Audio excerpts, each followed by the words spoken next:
Chapter 1828. Stealing the Book of Prometheus from the British Museum should be more difficult than studying, right? Chen Zhao said coolly as he walked over. Chen Zhao glanced at Lisa. She was a genius girl. Plus, he and Lisa had stolen from the museum before. So, Chen Zhao knew how difficult it was to steal from a museum. Chen Zhao heard the kids' secret discussion. Li saw Chen Zhao walk over. Clearly, he'd heard their conversation. If Chen Zhao knew, it would be difficult for her to complete the task.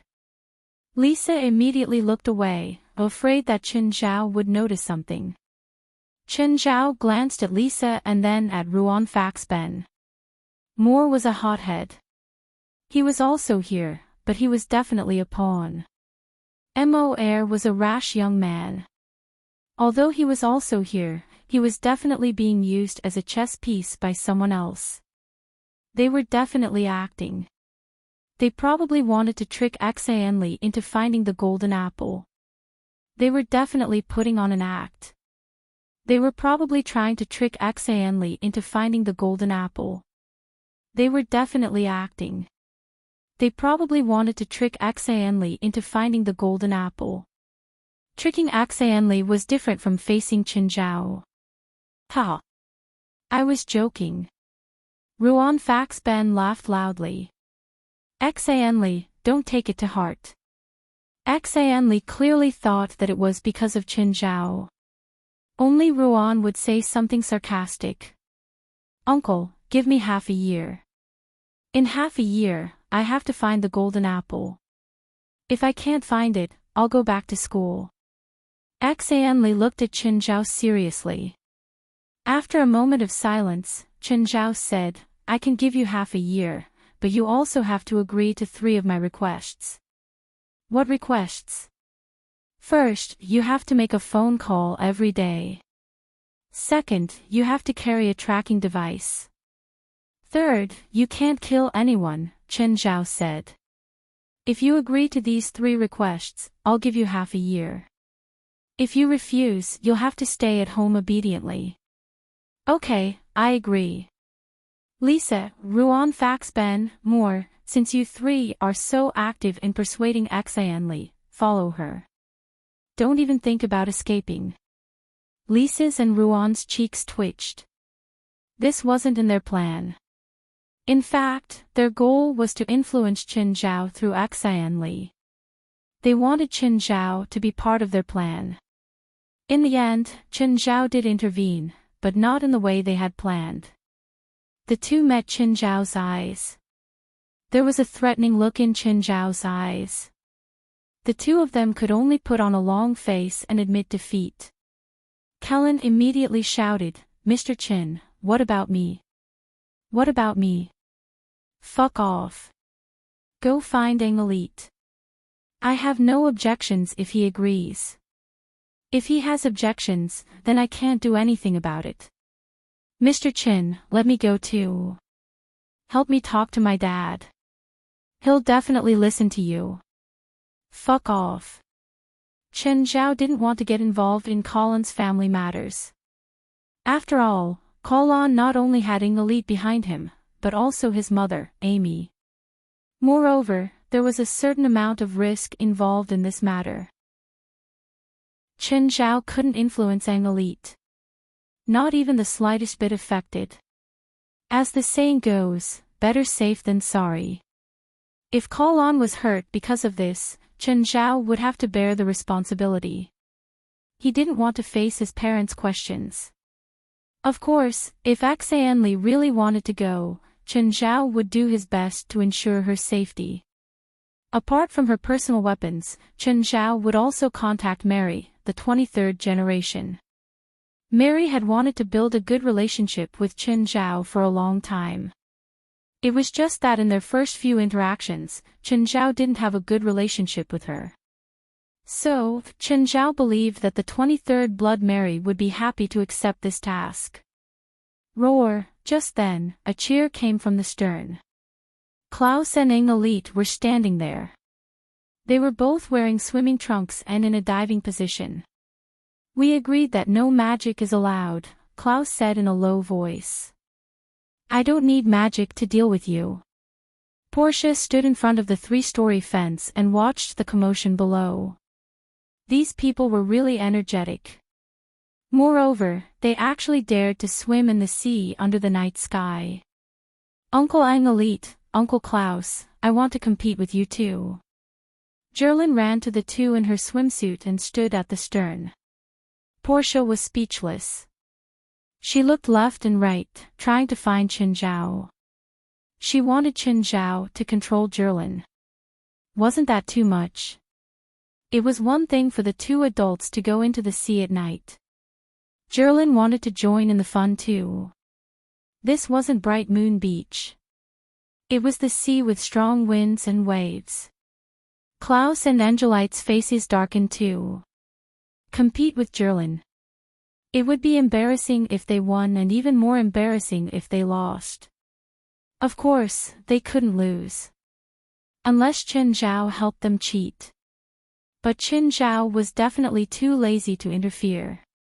Then, the two of them would cooperate with each other. Klaus, Angelit, Qin Zhao said, walking to the stern. Play how you want. Don't take care of Gerlin. Gerlin was a bit lonely at home. In fact, she could swim more than she could at home.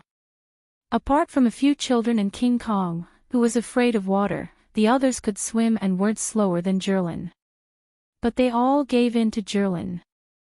Qin Zhao didn't think that this was good for Gerlin. Dad, I won't lose. Don't cry if you lose. Humph, just wait and see. Qin Zhao rolled his eyes. If you lose, you'll have to clear the plates later. I won't lose. I definitely won't lose. Okay, get ready. Little Gerlin, get ready. Don't talk anymore, Fei Lai ordered. 3, 2, 1, start. Gerlin's reaction wasn't slow. She grasped the timing very well. Klaus and Angelit listened to Qin Zhao's words. But it was impossible for them to not go easy on her. At least, the two of them were slower than Gerlin when they jumped into the water. It was obvious. One was a seasoned veteran, while the other was an enhanced spiritualist who specialized in speed. How could they be slower than Gerlin? But if they really started swimming, they'd quickly catch up to Gerlin. This was the difference in their nature.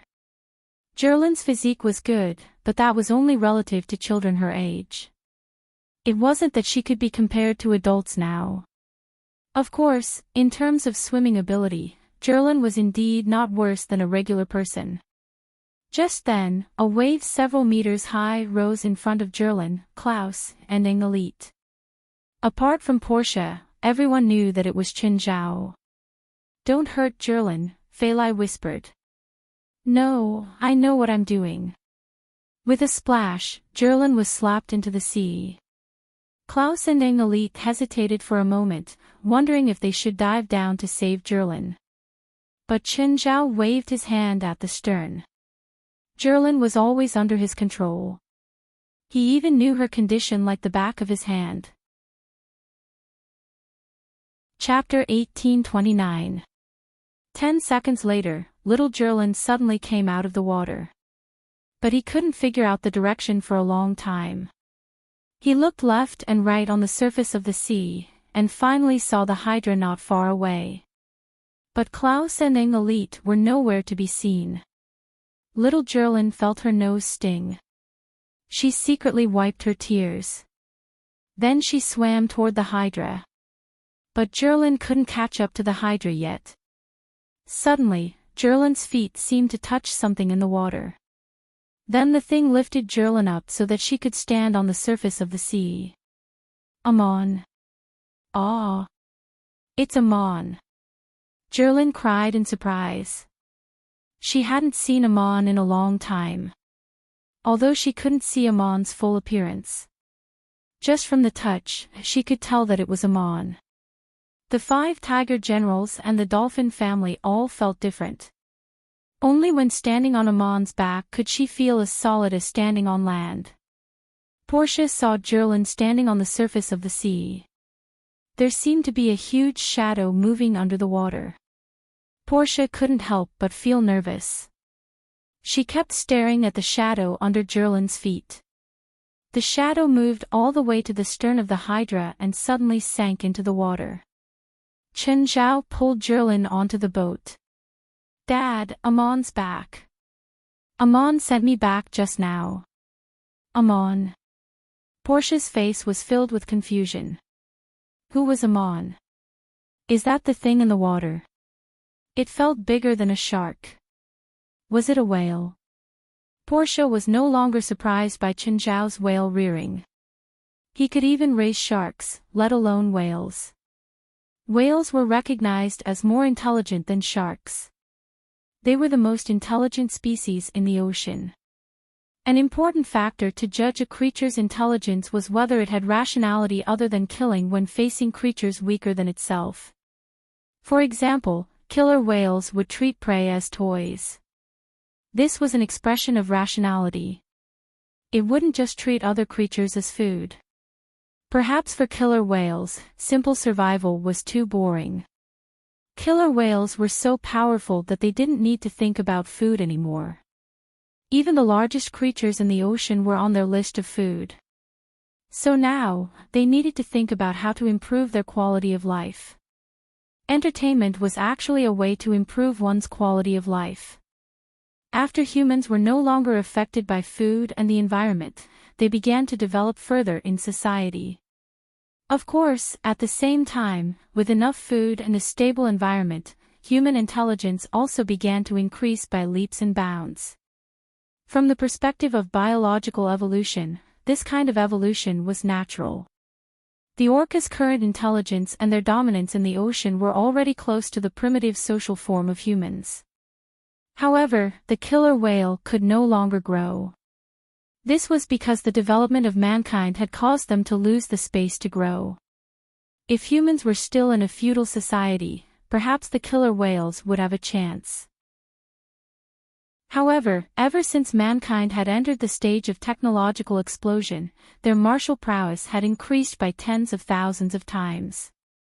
Even if the killer whales had the same intelligence as humans, they couldn't reverse this relationship. Just like the movie Rise of the Planet of the Apes, it was impossible to happen in reality. Could one or a few chimpanzees with the same intelligence as humans really overthrow the rule of humans? How was this possible? Even within the same species, humans would kill each other due to skin color, let alone another species. Of course, a movie was still a movie. It was just an artistic process and an exaggeration of the plot. That would never happen in real life. Even if the leaders of the human army were a group of monkeys, they wouldn't lose. Actually, Amon wasn't the only one back. Little Nine was back too. Today was the monthly payday. Chen Zhao threw 2 demonic crystals into the water. The Hydra stopped. Portia looked at the vast night sky. Weren't they worried about Klaus and Elite, who'd been swimming for an hour? Portia knew the two and had been worried for them for a long time. In the end, the two swam back after an hour and a half. Without using magic, Elite might not be Klaus' match. Of course, even so, he wasn't weaker than Klaus. The difference wasn't obvious. Little Gerlin ran up to them and threatened, "Uncle Klaus, Uncle Elite, I'll definitely defeat you in the future." Then, Gerlin suffered from Chen Zhao's revenge. She pinched her face and flicked her nose. Little Gerlin escaped pathetically. Amon found a sunken ship at the bottom of the sea. It seems to be transporting gold. It's more than 30 nautical miles from here. What do you think? Are you interested in going? Everyone looked at Chen Zhao with shining eyes. Even Portia was a bit dazed. Sunken ship. Transporting gold. Roar. I'm going. I'm going to get rich. Lisa yelled. Treasure hunt, treasure hunt. I'm going to salvage the sunken ship. Eric was even more excited. After all, he'd just learned a sea creature form and was worried about where to use it. He didn't expect to have a chance to use it now. The others were also very excited. Who wouldn't love gold? Feilai walked up to Chenzhao. Darling, is there a lot of gold in that sunken ship? Probably more than $10 million in gold and a lot of silver coins. The Hydra sailed toward the sunken ship. After 2 hours, the kids all went to sleep. However, the party on the ship continued. Portia couldn't help but wonder if a few of them would drown when they got into the water, considering how much they drank. We're here. This is the place. If you want to get rich, go into the water. One by one, they were ready. Except for a few, the rest were wearing diving suits. Not everyone could leave the air. Portia didn't want to miss this opportunity, so she also wore a diving suit. However, the sunken ship was more than 100 meters deep. Portia couldn't go any further after diving 20 meters. She could only float to the surface, depressed. Then, she looked at Chenzhao's subordinates. They were all diving down crazily. There were even 1 or 2 who didn't even wear diving suits. They were a bunch of lunatics. Portia floated to the surface. Feilai pulled her up. Portia, come up, Feilai said, smiling. You can't beat them. Portia also realized this. Even if she wore a diving suit, she couldn't beat them. She really didn't know how they did it. Chenzhao sat on the railing with his feet dangling outside, enjoying the sea breeze. Boss, aren't you going down to get some? You can dive down too, right? If I needed it, I wouldn't have told them the sunken ship's location. I'd run over myself and fish up all the gold and silver coins. Chapter 1830. Just then, a beam of light appeared on the surface of the sea. It was the light of a searchlight. A ship seemed to be approaching the Hydra. It was a fishing boat, but it was rather large. Its length and displacement were similar to the Hydra, but its tonnage was probably higher. The fishing boat stopped when it was about 100 meters away from the Hydra. The searchlight on the fishing boat shone on the Hydra. Just then, Chenzhao heard the butler system's voice. Master, Meryl requests to speak to you. Meryl? That fishing boat over there. Chenzhao thought for a moment and picked up. Hello, how can I help you? Hello, I'm Meryl's captain, Judge Bunchin D. Guillen. The captain's voice came from the communicator. Our fishing boat is going to do salvage nearby. Can you please leave this area so that Meryl's fishing net doesn't hit your boat's propeller? It's not an open fishing ground, Chenzhao replied. Captain Bunchin D. Guillen, it's illegal for you to fish here, so I suggest you leave as soon as possible. On Meryl, Judge Bunchin D. Guillen frowned. The people on the other boat really didn't know what was good for them. He'd already lowered his voice, but the other side still didn't know when to stop. Boss, we still have to use force, a rough man said. It's just a boat. What's there to hesitate about? Let's just sink it. We might even get some money. Take out all the tools and make it clean, Judge Bunchin D. Guillen said expressionlessly. On the Hydra, Portia was shocked to see the fishing boat crash over. The yacht was made of thin steel and aluminum, different from the pure steel of the fishing boat. If it crashed over, the Hydra would definitely be cut in half. After all, it was a yacht. The hull was designed for comfort. Most of the modern fishing boats were designed to withstand the strongest winds and waves.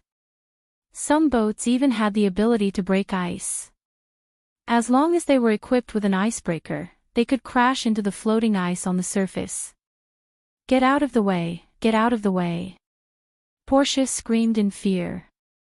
Glancing at Chenzhao, she said, the kids are sleeping. Chen Zhao nodded and turned to look at Meryl. Meryl had been under Chen Zhao's domain the entire time. Within a radius of 1,000 meters, and on the sea. The Meryl wanted to ram the yacht, but it was obviously thinking too much. Furthermore, there were still Amon and Little Nine in the water. Portia discovered that although the Meryl had been rushing in their direction, it hadn't gotten any closer. Looking at its posture, it was clearly charging over, and the seawater was being pushed away. How could it not be close? Portia wasn't the only one who was confused. The people on Meryl were also confused. Judging from the traces of the current, their ship is indeed moving forward, but why didn't they approach the Hydra? At that moment, Gaia floated up from the sea and jumped onto the yacht. Portia saw that Gaia was holding 2 gold bricks in her hands. Portia sucked in a cold breath. Gaia, did you salvage this? Yes. Gaia took the towel from Phalai and began to wipe herself. We have enough money to buy toys for Evans.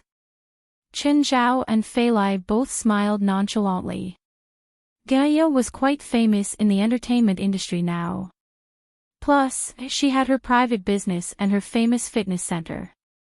In the supernatural organization, her value was second only to Chen Zhao. Just these 2 gold bricks were really not enough to enter her eyes. They were just here for fun. Gaia looked at Meryl. What's with that fishing boat? It's probably from a private salvage company. They disguised it as a fishing boat, Chen Zhao said nonchalantly. Chen Zhao wasn't guessing blindly. The boom on the fishing boat wasn't used to pull nets. It was a lifting machine. Then, the people from the supernatural organization surfaced one after another.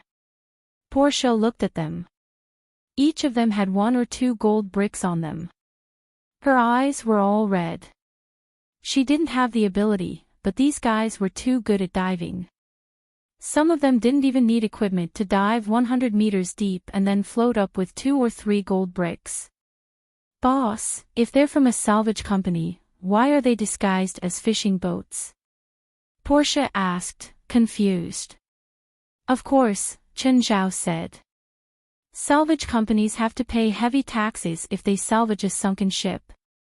If they launder money, they only have to pay 15 to 20% at most. If they pay taxes to the government, they have to pay at least 45%.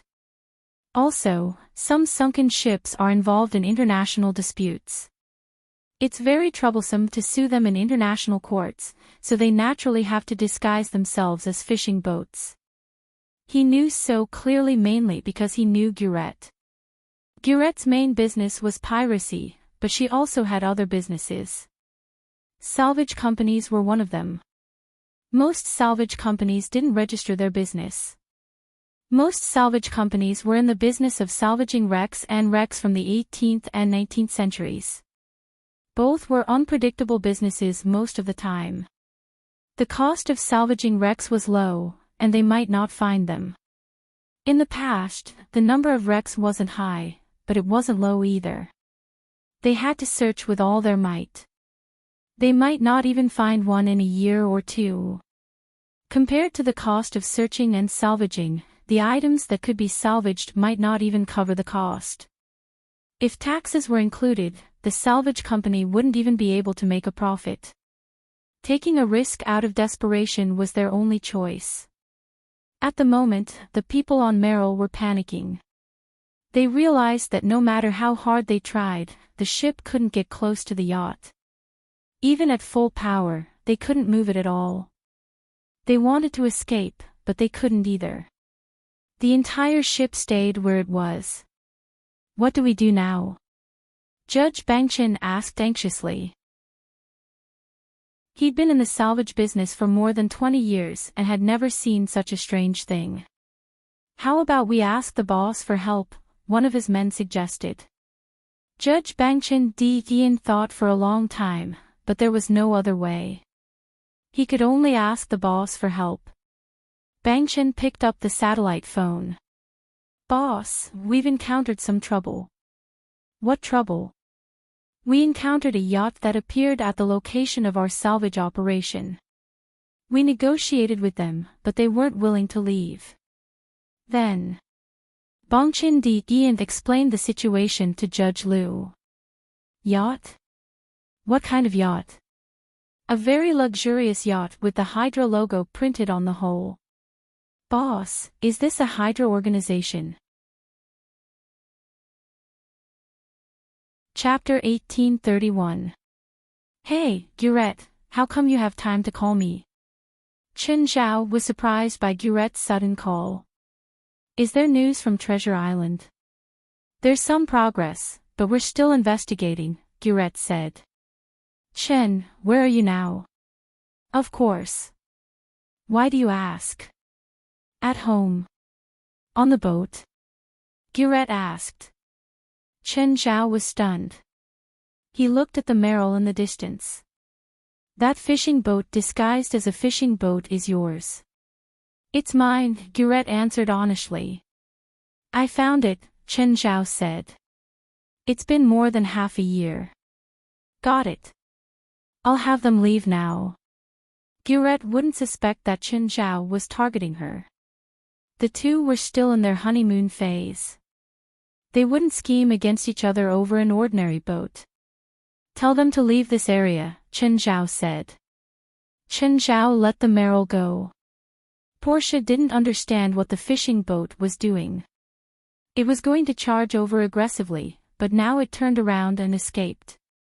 Portia didn't know. They could only escape with Chen Zhao's permission. The group of people played until dawn. Portia was so sleepy that she went to bed by herself. The next day, when Portia woke up, she saw the deck filled with gold and silver. However, everyone's share was clearly divided. Portia ate breakfast, which was as sumptuous as usual. But she still didn't see the chef. The supernatural organization didn't go into the water anymore. They'd fished out most of the gold that could be found.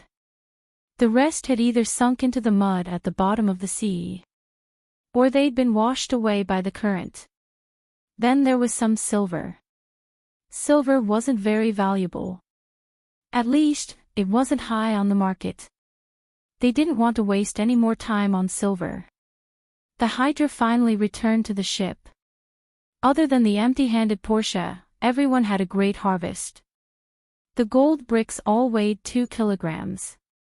Based on the current price of gold, each brick was worth $70,000 to $80,000.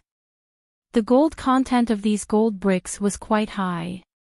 They should have been produced and crafted at the beginning of the last century. The more people picked up 3 or 4 gold bricks, while the less had at least 1. There were more silver coins, but the price of silver was much higher than gold tea. To them, this was a huge windfall. Everyone was in a good mood. Except for Portia. Portia, don't be disappointed. This is for you. Gaia stuffed a silver coin into Portia's hand as a form of consolation. Portia felt even more stifled. Xianli, are you really going to look for the golden apple? Fei Lai had already learned from Chen Zhao, and Chen Zhao had also agreed. However, Fei Lai's current identity was Xianli's adoptive mother. Chen Zhao still asked Xianli to convince Fei Lai herself. Auntie Fei Lai, can you agree? Actually, Chen Zhao had already told Fei Lai some of the reasons. Fei Lai was more worried about Xianli's safety. Fei Lai was silent for a moment. I only have one request. I'll agree to any request, Xianli said impatiently. He looked at Fei Lai with pleading eyes. If you're in danger, call your uncle. Okay, Xianli answered without thinking. Actually, Chen and I have been asking about the legendary treasure island, Fei Lai said. I hope you can come with us when we go to look for it. Xianli hugged Fei Lai, touched. She was in her rebellious phase. However, she was also the easiest to be touched. A person's intelligence usually reached its peak at around 12 years old. Adults only lacked knowledge and a healthy worldview. Chen Zhao promised accidentally that he would let her go out for a walk. He didn't really want her to find the golden apple. Chen Zhao just wanted her to go out and build a complete worldview.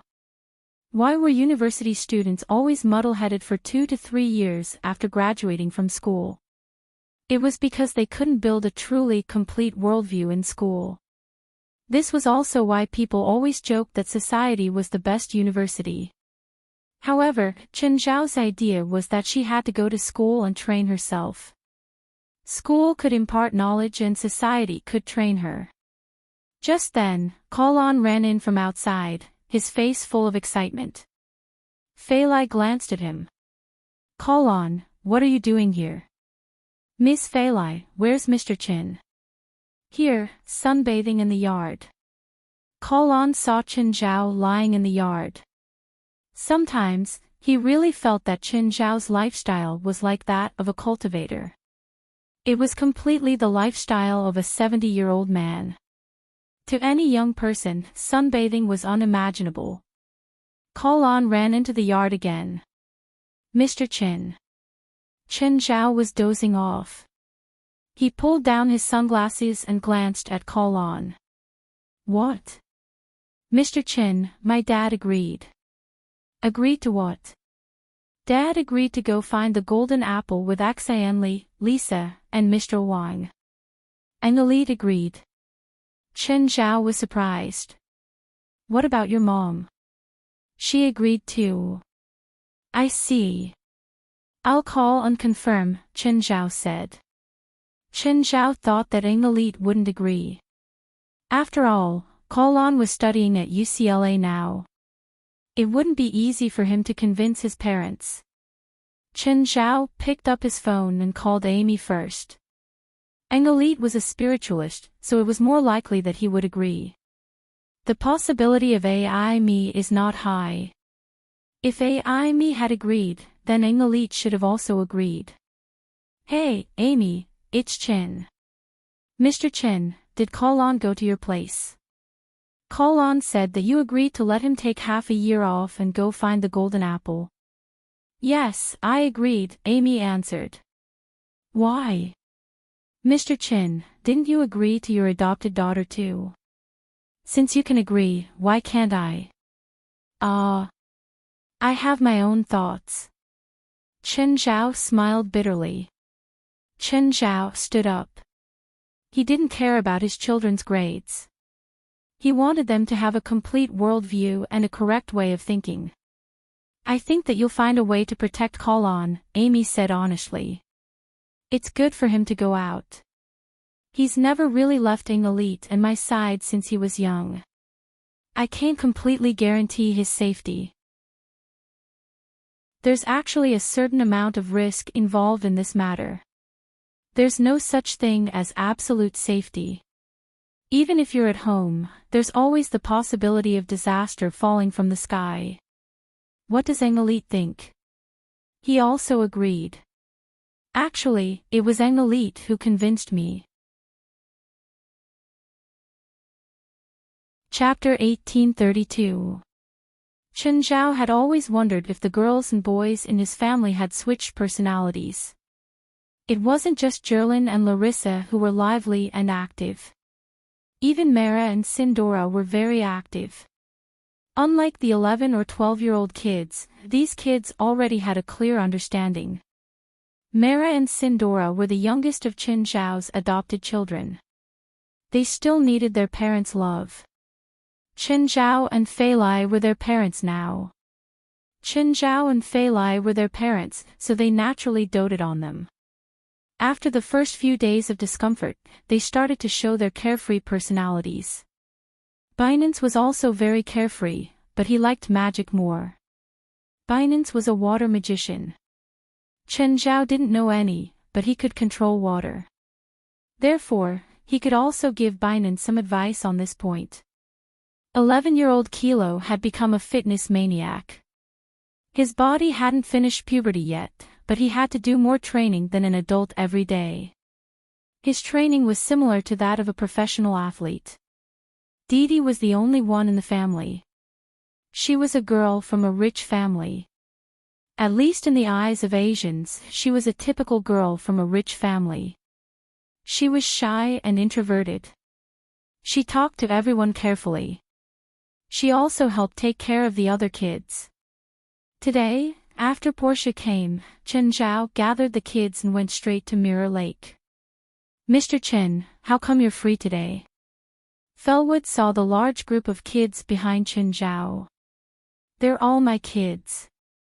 I brought them here mainly to let them have some requests for their bedrooms," Chen Zhao said. "Okay, I understand." Felwood nodded. The main construction of the villa had reached the end. Next was the renovation. Dee Dee held little Jerlin's hand. The other kids had already dashed out.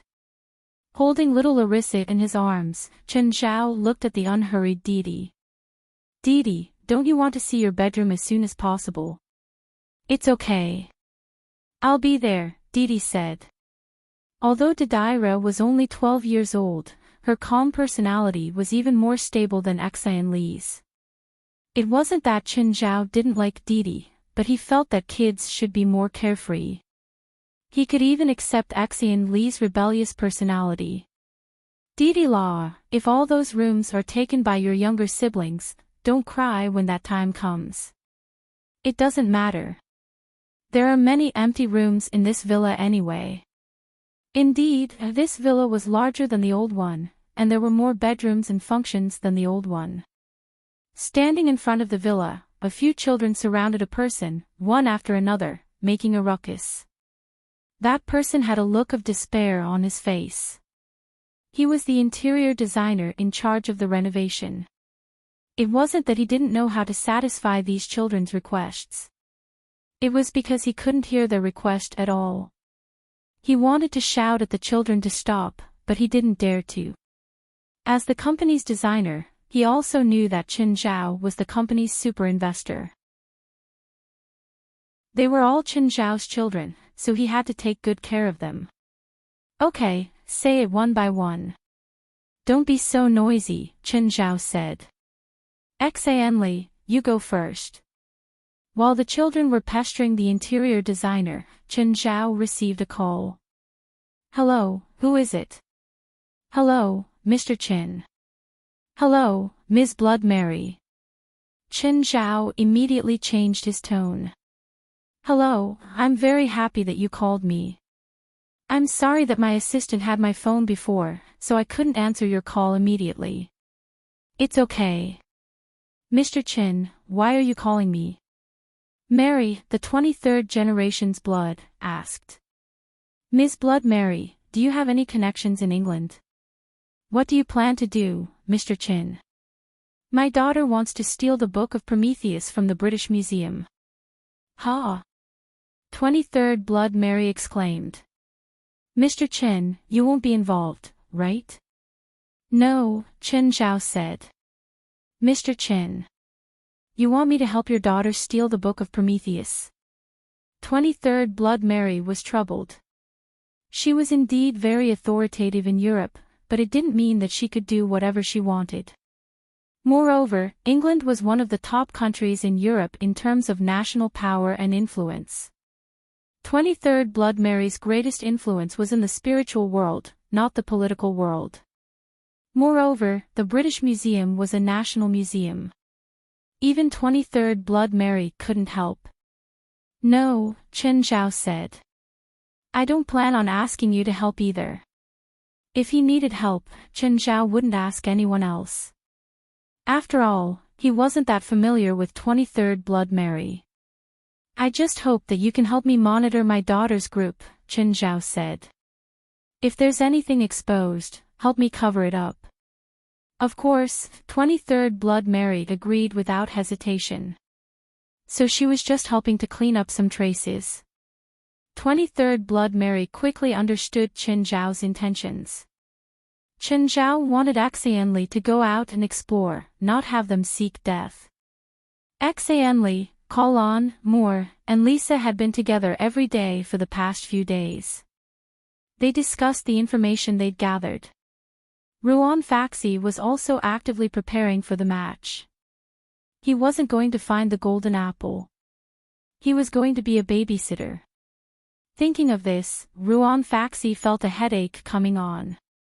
He started regretting his stupid decision that day to encourage Axayanli to find the golden apple. In the end, he'd gotten himself into trouble too. Now, he could only force himself to be a babysitter. He also had to make sure that nothing would happen to the kids. If anything happened to any of them, Chen Zhao would definitely skin him alive. After leaving Mirror Lake, Chen Zhao took the kids to Mountain Town for a walk. The residents of Mountain Town had a much better life now. Comparing the profits of the beer factory also brought them great returns. With a stable job and income, they had more money in their hands. Of course, the Mountain Town government still wanted a share of the profits from Qinzhao. Even the fact that the Dashan beer brand was originally owned by the Mountain Town government was brought up again. Fortunately, Qinzhao had listened to Denver and bought out the entire Mountain Beer brand. Legally, the excessive demands of the Mountain Town government couldn't be satisfied. Of course, the Mountain Town government's actions were quite shameless. But facing such huge profits, it was reasonable for the government to act shamelessly. Of course, Qinzhao and Denver always ignored such requests. After all, they had the absolute right to speak. They could even threaten to fire the Mountain Town employees. Chapter 1833. Boss, are you familiar with the people here? Portia asked. Of course. My house is here. Of course I'm familiar. Portia realized that people would greet Qinzhao wherever he went. It seemed that Qinzhao really knew a lot of people. A few people sat by the flower bed across the street. They were the gangsters of Mountain Town. One of the women had a lollipop in her mouth. She looked across the street. Who's that Asian? I've never seen him in Mountain Town. He's rich. He lives by Mirror Lake. The typhoon flattened his house and it's being rebuilt. He's living somewhere else for now, one of the gangsters said. One of the gangsters said, Dashan beer is his business. Hundreds of families in the whole town have more money than him. So rich. The woman's eyes brightened. Asians should be easy to bully. We just need to scare him a little and we can extort a lot of money from him. Please don't. He's not a normal person. No one in Mountain Town dares to offend him, one of the gangsters hurriedly stopped her. Why? He's not a big deal other than being rich. You've only been here for a few months. You don't know how scary he is. Last time, a guy went to him and he beat him up and sent him to the ICU. Can't we just have a few more people? The woman's eyes flashed with ferocity. If we get a few more people, Mountain Town will be our territory in the future. If we throw a few Molotov cocktails at his house, I don't believe that he won't compromise. Guriel, do you want to die? The gangster glanced at the woman. I already said that we can't offend that guy. If you do, I'll back out now. Coward. Guriel's expression darkened. She was displeased that someone had humiliated her in front of everyone. I'll back out too. Me too. I don't want to go against Qinzhao. Not every gangster in Mountain Town had interacted with Qinzhao before. But they all knew what Qinzhao was capable of. There were people who didn't believe him in the past 2 years. But they were all tortured to death in the end. A few people were still missing. A year ago, a gang came to Mountain Town. Dozens of people came to Mountain Town and stayed there for 2 days. Then, he heard that Mountain Town's rich man was Qinzhao, so he brought a few people to find him. That night, the dozens of people disappeared. There was no evidence that Qinzhao had done it.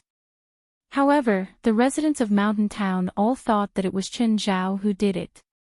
In the blink of an eye, Gunal realized that the hoodlums she had recruited with great difficulty actually had the same attitude on this matter. Unlike the other thugs, Nur had done everything.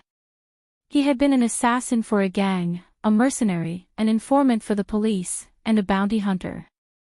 Gunal was strong, brave, and ruthless. Seeing Chen Zhao's figure, Gurnier was even more displeased. If he could get rid of that Asian, then he would have the final say in Mountain Town. With that thought in mind, Gurnier strengthened his determination. Portia, take the kids to the car. Chen Zhao suddenly stopped and said, take them home now.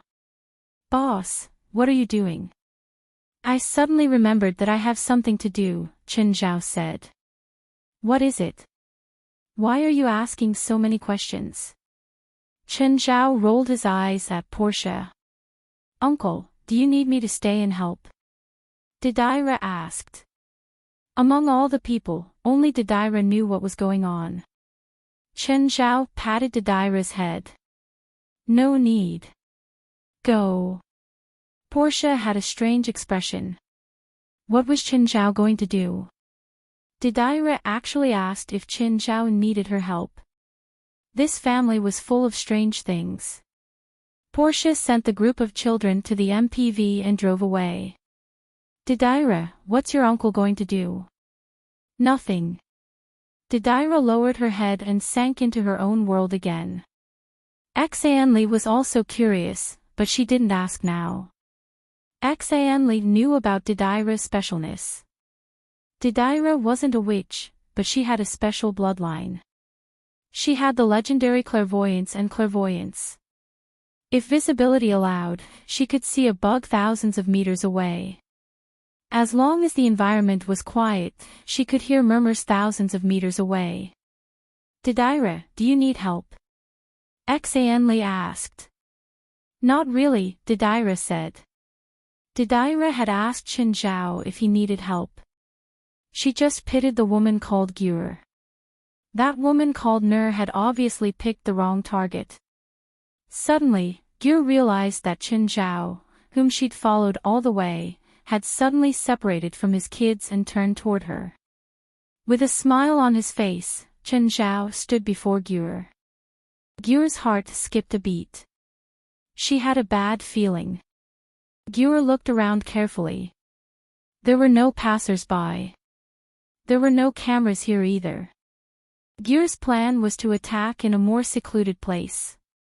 But this place was fine too. Gyur looked at Chen Zhao. I heard you're very rich. I want to get to know you. Chen Zhao rubbed his nose. I don't plan on getting to know a scumbag. Gyur suddenly took out a dagger and charged at Chen Zhao. Gyur wanted to use Chen Zhao to establish her dominance. She wasn't afraid of killing people on the street. There were no passers-by here anyway. Plus, her experience in the past taught her how to get rid of all the evidence. Chen Zhao's right leg flashed and then he pulled it back. Gyur felt her vision blur and then she was sent flying. Gyur spat out a mouthful of blood. She felt like all the bones in her body were broken. Gurnier endured the intense pain and panted heavily, gradually suppressing the pain in his body. Then she stood up again. Chen Zhao was surprised that the woman could still stand up after being kicked by him. Gyur touched her chest. 2 of her ribs were broken. This injury wasn't easy to recover from. It wasn't that Gyur hadn't met opponents stronger than her. But she could stand to the end every time. Other people didn't know, but no matter how serious her injuries were, Gyur could recover quickly. She could also use her willpower to suppress the pain from her injuries. Chen Zhao also realized that Gyur didn't look like she was injured. His kick hadn't been merciful. Apart from not killing her, it could basically make her wheelchair for the rest of her life. But not only did Gyur stand up again, she didn't seem injured at all. In fact, her aura was even stronger than before. A spiritualist. She didn't seem to realize her identity. Chen Zhao wanted to see how much she could do. You seem to know how to take a beating. Chapter 1834. Gunil charged at him again. In the end, Chen Zhao still kicked her away. Gunil rolled on the ground in pain. This time, Chen Zhao used more strength in his attack. If she was a normal person, Chen Zhao's kick would definitely make her never walk again. But after rolling on the ground for a while, Gunil actually recovered. Gradually, Gunil stood up. She was covered in sweat, but the pain on her face was lessening. Chen Zhao tilted his head and looked at Gunil. Gunil panted heavily and her aura grew stronger. As if venting, she punched the wall beside her. There was actually a fist mark on the concrete. This wasn't something a normal person could do. Gunil gritted her teeth and looked at Chen Zhao. I'm going to kill you. Standing where he was, Chen Zhao crooked his finger. Come. Gunil roared angrily and charged at Chen Zhao again, punching at him. Chen Zhao also raised his arm and punched back. Crack, Gunil's entire arm was crippled. Gunil took 2 steps back and touched her weak right arm. Chen Zhao had broken all the bones in her arm. The pain was indescribable. But in just a dozen seconds, Gunil's injury healed again. Chen Zhao still had a confused expression. Wasn't the speed of her recovery a little too fast? Her recovery speed was almost the same as his, right? Also, every time she was injured, she would become stronger. Where did this power come from? You can't kill me. Gunil grinned at Chen Zhao. Then I'll kill you. Nur's forte was bravery and ruthlessness. She could also turn from weak to strong every time. Because she could always drag it out until she was exhausted, she would become stronger and stronger. Smiling, Chen Zhao stood there and looked at Gunil. Looking at Chen Zhao's face, Gunil hated him even more. She charged at Chen Zhao again, but her spine was naturally broken by Chen Zhao's kick. This was almost a fatal injury. But Gunil stood up again. This time, her recovery speed was slower. But Chen Zhao realized another problem. Although Nurse seemed to be stronger than before, but her face was getting paler and paler. It seemed like her recovery speed was beyond common sense. There was also a limit to his inexplicably powerful strength. Tell me, Chen Zhao asked. What's with this weird ability of yours? Gurnier's breathing became more and more rapid. She had never met an enemy like Chen Zhao. The tactics she'd used in the past to drag her enemies to death seemed to be completely useless against him. No matter how much stronger she was, Chen Zhao could still heavily injure her with one kick. Gunnier was initially full of confidence, but now he was starting to regret his recklessness. In the beginning, she dared to make a move on the street because she felt that no one could stop her. Even if the matter was exposed, the most he could do was run away. However, Chen Zhao was much more difficult to deal with than she had imagined. And Gunil knew his own family well. She did not understand how this ability came about. She could gain strength through pain. The greater the pain one endured, the greater the power and regenerative ability one would obtain. She called this power the power of pain. She had never told anyone about this. She was afraid of being caught and used as a guinea pig. However, this ability was not without its limits. The power of pain had a threshold. Once it exceeded the threshold, the power would collapse and the body would suffer unimaginable pain. Gunnier started to become nervous, impatient, and angry. After this, she would definitely kill his entire family. Gunnier picked up the dagger on the ground. This time, she charged forward again. This time, Chen Zhao did not move. He did not even block. Gunnier's dagger stabbed into Chen Zhao's stomach. Gunnier was overjoyed. Success! But the next moment, she realized that something was wrong.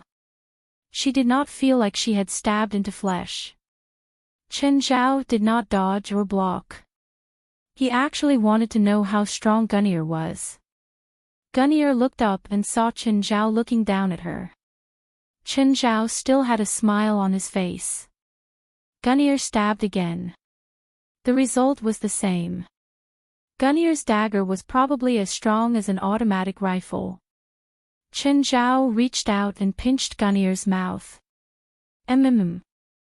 Gunnir wanted to open her mouth to bite Chen Zhao's palm. Unfortunately, she could not open her mouth at all. Chen Zhao glanced around. Gunnir's heart pounded. Chen Zhao's action was exactly the same as what she had done in the past when she committed crimes. Chen Zhao dragged Gunnir into the alley. Gunnir struggled with all her might. But she could not resist at all. Chen Zhao tossed Gunnir onto the ground and stepped on her palm. Chen Zhao squatted down before Gunnir, holding up Gunnir's crushed hand. As expected, Gunnir's palm started recovering. Gunnir raised her left arm and smashed it at Chen Zhao's head. Chen Zhao did not give her a chance to attack at all. He grabbed the incoming fist and squeezed hard. Gunnir screamed again. Gunnir screamed again. However, it didn't take long for Gunnir's fist to recover. Very strong recovery, Chen Zhao said, rubbing his chin. Gunnir was in extreme pain now. She regretted it. She really regretted it. She really could not offend this guy. He was a demon. I wonder if I can recover if I remove the entire arm. Chen Zhao grabbed Gunnir's arm and was about to use force. Thinking about it, he felt that it was risky. Forget it, Chen Zhao muttered to himself. I'll just remove one finger first. Gunnir screamed again. Chen Zhao removed the middle finger from Gunnir's right hand. But this time, Gunnir's finger did not grow back. Chen Zhao tried a few more times. As long as he did not remove all her limbs from her body could recover. Of course, the recovery speed varied. Chen Zhao stood up. He found Gunnir interesting. Klaus, come to Mountain Town with the helicopter. I caught an interesting lab rat. Hearing the word lab rat, Gunnir trembled uncontrollably in fear. A sinister smile appeared on Chen Zhao's face. Are you scared of being cut up for research? Just as you thought, you will be sliced into pieces. Your blood, your skin, and your brain will all be stripped away. Gunnir struggled to escape, but Chen Zhao pressed her to the ground with one hand. She was terrified. She did not think that she would walk right into a trap and run to Chen Zhao. She wanted to use Chen Zhao to establish her dominance. In the end, she was captured by Chen Zhao as a lab rat. Right now, Gunnir wanted to cry. Chapter 1835. Gunnir was in the underworld. It wasn't that she hadn't seen evil people before. She'd even killed a few gang bosses. But now, she really regretted it. This man was even more evil than her. A few people from the association came. They were all curious. Who in LA dared to offend Chen Zhao? But they regretted it after seeing it. Gunnir wasn't strong. Plus, she'd been tortured so badly by Chen Zhao. The helicopter landed at the HQ and Gunnir was dragged down. Gunnir was in intense pain all over. The side effects of that ability had already appeared.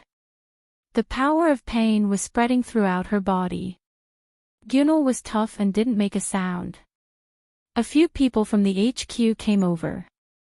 They wanted to see who Chen Zhao had brought back. Gunnir suddenly jumped up and pounced at a girl beside her. Seeing Gunnir pounce, Lisa pushed.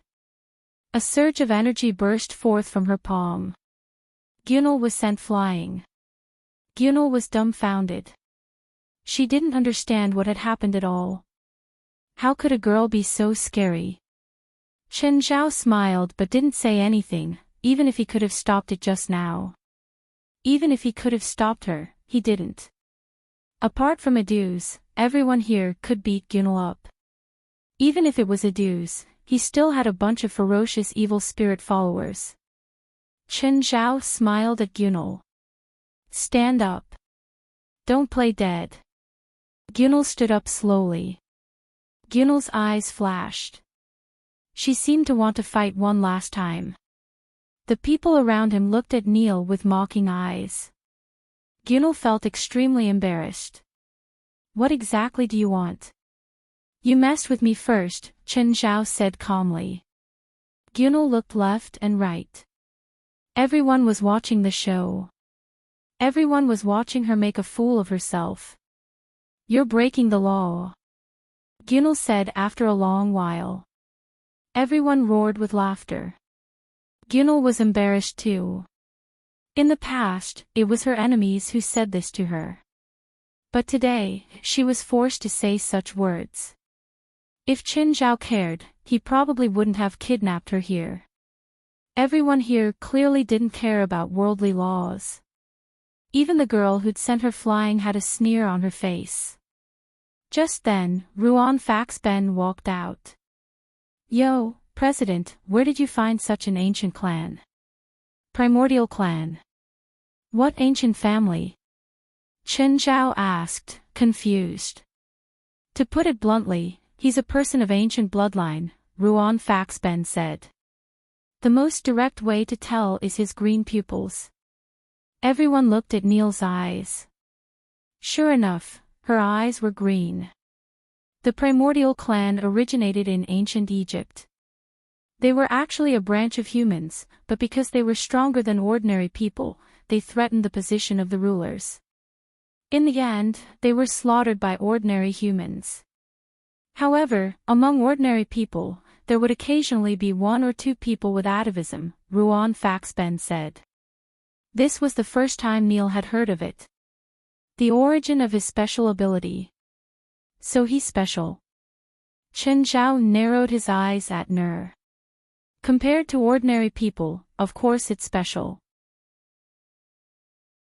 Ruan Faxben said, but to us, they're just a so-so.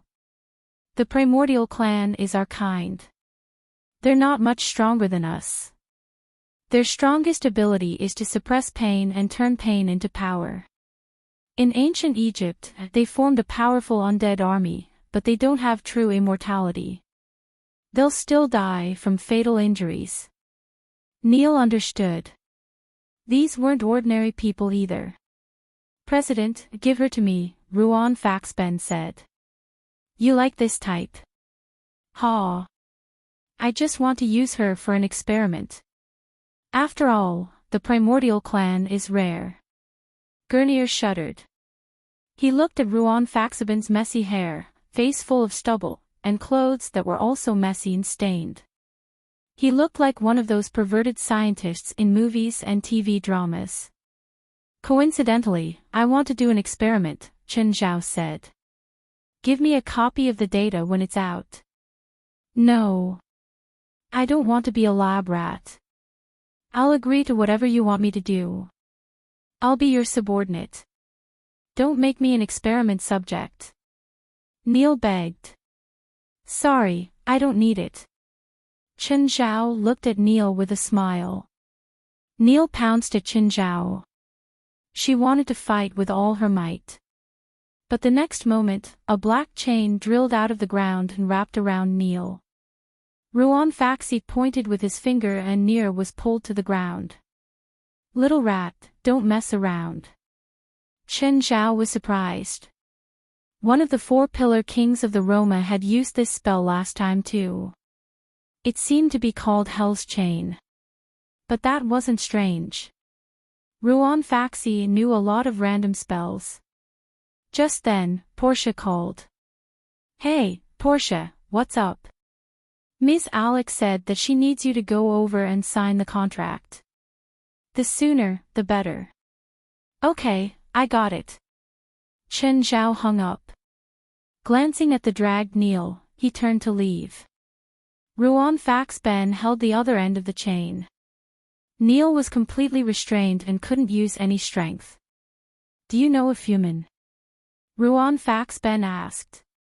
Gurnier's footsteps paused, and his expression changed. Where did you hear that name? So you do. Is she okay now? Ruan Faxben's tone was indifferent. But there was also some nostalgia in his tone. Who are you? Neil asked. But at the next moment, Gurnier suddenly felt the chains on his body tighten, and his feet seemed to break free from gravity as he floated up. Holding the chain, Ruan Faxben said indifferently, "Keep your voice down. Who exactly are you?" Who I am is none of your business. Is a human in Los Angeles. She disappeared. She disappeared 10 years ago. Disappeared. Ruan Faxben narrowed his eyes and turned to look at Neil. How did she disappear? Missing is missing. How would I know how she went missing? You'd better keep your arrogance and rudeness to yourself. Anyone here can kill you. Ruan Faxben's tone was rather cold. Just then, the door beside the corridor opened. Gunal saw a girl in black walk out of the door. Looking through the crack in the door, he saw a few skulls in the room.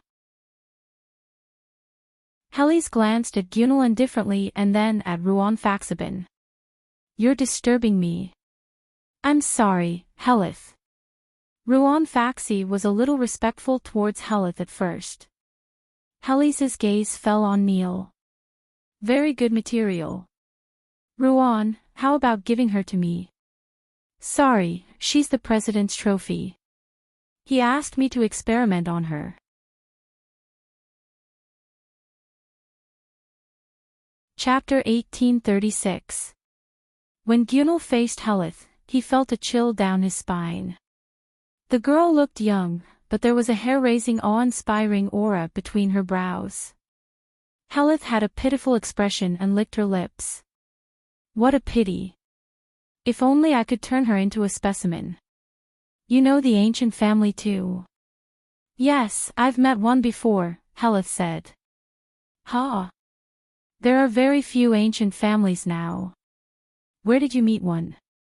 Wydak. Where? How come I've never heard of it? An island in the Atlantic Ocean, Helith said. With that, she turned to leave. After a few steps, she looked back at Gunal. Ruan, can you give her to me after you've finished your research? Gunal's expression was unnatural. Specimen. The girl said she wanted to turn her into a specimen. Go talk to the president. Ruan Faxben left with Gunal. Gunal was terrified. She was brought into a lab. Then the chains on her body were loosened. Don't think about escaping. No one can escape from here, Ruan Faxben said. Plus, you've offended the president. Gunal didn't care. So what if she did? At most, she would die. Of course, it would be best if she didn't die. When did Almond go missing? Ruan Faxben asked again. What's your relationship with a human? A human used to be my student, Ruan Faxben said. Ruan Faxben said, but she left my side 25 years ago, and then there was no trace of her. If I hadn't met you today, I would have almost forgotten that I had such a student. Ruan Faxben looked at a human. You're her daughter. Gunal didn't speak. Ruan Faxben waved his hand. Draw some blood. Gunal stared at Ruan with a dark expression. You think I'll cooperate? You should. After all, you can stay alive for a human's sake. But if the president does it himself, you might be in a wheelchair for the rest of your life. Ruan Faxben glanced at the missing finger on Gunal's right hand. Thinking of Qin Zhao, Gunal was shocked. In the end, he picked up the syringe and drew some blood. And some of your skin and flesh. Gunnier was furious, but he could only compromise in the end. When did Evelman go missing? 10 years ago. Gunal watched as Ruan Faxburn conducted an experiment that she couldn't understand while talking to her. You weren't an adult then, right? Ruan Faxi asked casually. Gunal's face gradually turned cold. She obviously didn't want to talk more about a human. After all, because of her mother's disappearance, she had no one to rely on when she was underage. Her current personality, to a large extent, was formed during those years. In the United States, the government sold everything, including land, islands, and oceans. Of course, it was the same for every country. When Chen Zhao arrived at Alex's law firm, he realized that Alex had called the people from the Land and Resources Bureau over. The Land and Resources Bureau sent a small team of 4 people and a lawyer. They weren't here to negotiate, they were here to sell. In fact, Alex and her team had already negotiated the price for Chen Zhao. The people from the Bureau of Land and Resources didn't care why Chen Zhao was buying an ocean. Even though Chen Zhao said it was for breeding. But they wouldn't believe him. Anyway, they wouldn't care. But then again, since Chen Zhao was willing to buy 100 square kilometers of ocean, he might be willing to buy even larger ones. The rules of the Bureau of Land and Resources for selling the ocean were that it couldn't be a sea route or the habitat of a single species, especially an endangered species. It couldn't be polluting. If a ship, person, or plane crashed in the ocean, the rescuers or teams had the right to enter the area. Anyway, there were a lot of messy conditions. When these people saw Chen Zhao, they started to brag about the huge economic value of the sea. To them, it wasn't easy to meet an idiot, especially one who had money but nowhere to spend it. So, they really hoped that the idiot would buy more. The sea area of the United States was so large, and most of the sea areas, except for a small number of coastal fisheries, were basically empty and had no economic value. So, if someone was willing to buy, they were obviously willing to sell. Unfortunately, Chen Zhao didn't need such a large area at all. After all, Nanchi Island was only so big. It was at most 10 square kilometers. If the island was to be reclaimed and expanded in the future, it would at most be 20 or 30 square kilometers. It wouldn't be any bigger. Chen Zhao didn't need such a large area. Buying an extra inch would be a waste. Chen Zhao was already willing to buy 100 square kilometers. Actually, 50 square kilometers was enough. So, Chen Zhao wouldn't buy a single cent more. The people from the Bureau of Land and Resources were helpless. They couldn't persuade Chen Zhao. Right now, it wasn't a seller's market but a buyer's market. If Chen Zhao didn't buy it, they would be in big trouble. Originally, Alex had expected to buy the ocean for 5 million, but in the end, she forcefully lowered it to 2 million. Of course, she would get a cut of the money she saved. Alex kept asking Chen Zhao about it. Why did he want to buy the ocean? But Chen Zhao still wouldn't tell her. Alex was very helpless. She didn't believe that Chen Zhao really had too much money and nowhere to spend it. But she still didn't understand the value of the ocean. Was there some natural mineral deposit in the ocean? Even if there was, Chen Zhao couldn't touch the mineral deposit. That wasn't something Chen Zhao could do. Even if the ocean belonged to Chen Zhao, he couldn't do this business. The mineral deposit business had long been controlled by the various giants. Even the richest man in the world would be beaten up if he got involved in the mineral deposit or energy industry, not to mention Chen Zhao. Every industry had its own rules. For example, in the beer industry, Dashan Beer was now a local giant. If a new person entered the picture, Chen Zhao would also attack. Just like how Dashan Beer had been attacked in the past. But the beer industry was relatively mild. Most of the time, it wouldn't use extreme competition. The energy and mineral industries, on the other hand, were pretty much a bloodbath. Just look at the massacres caused by the big companies in Africa and South America. They even started wars. For example, the YLK War. To put it simply, it was a war of energy.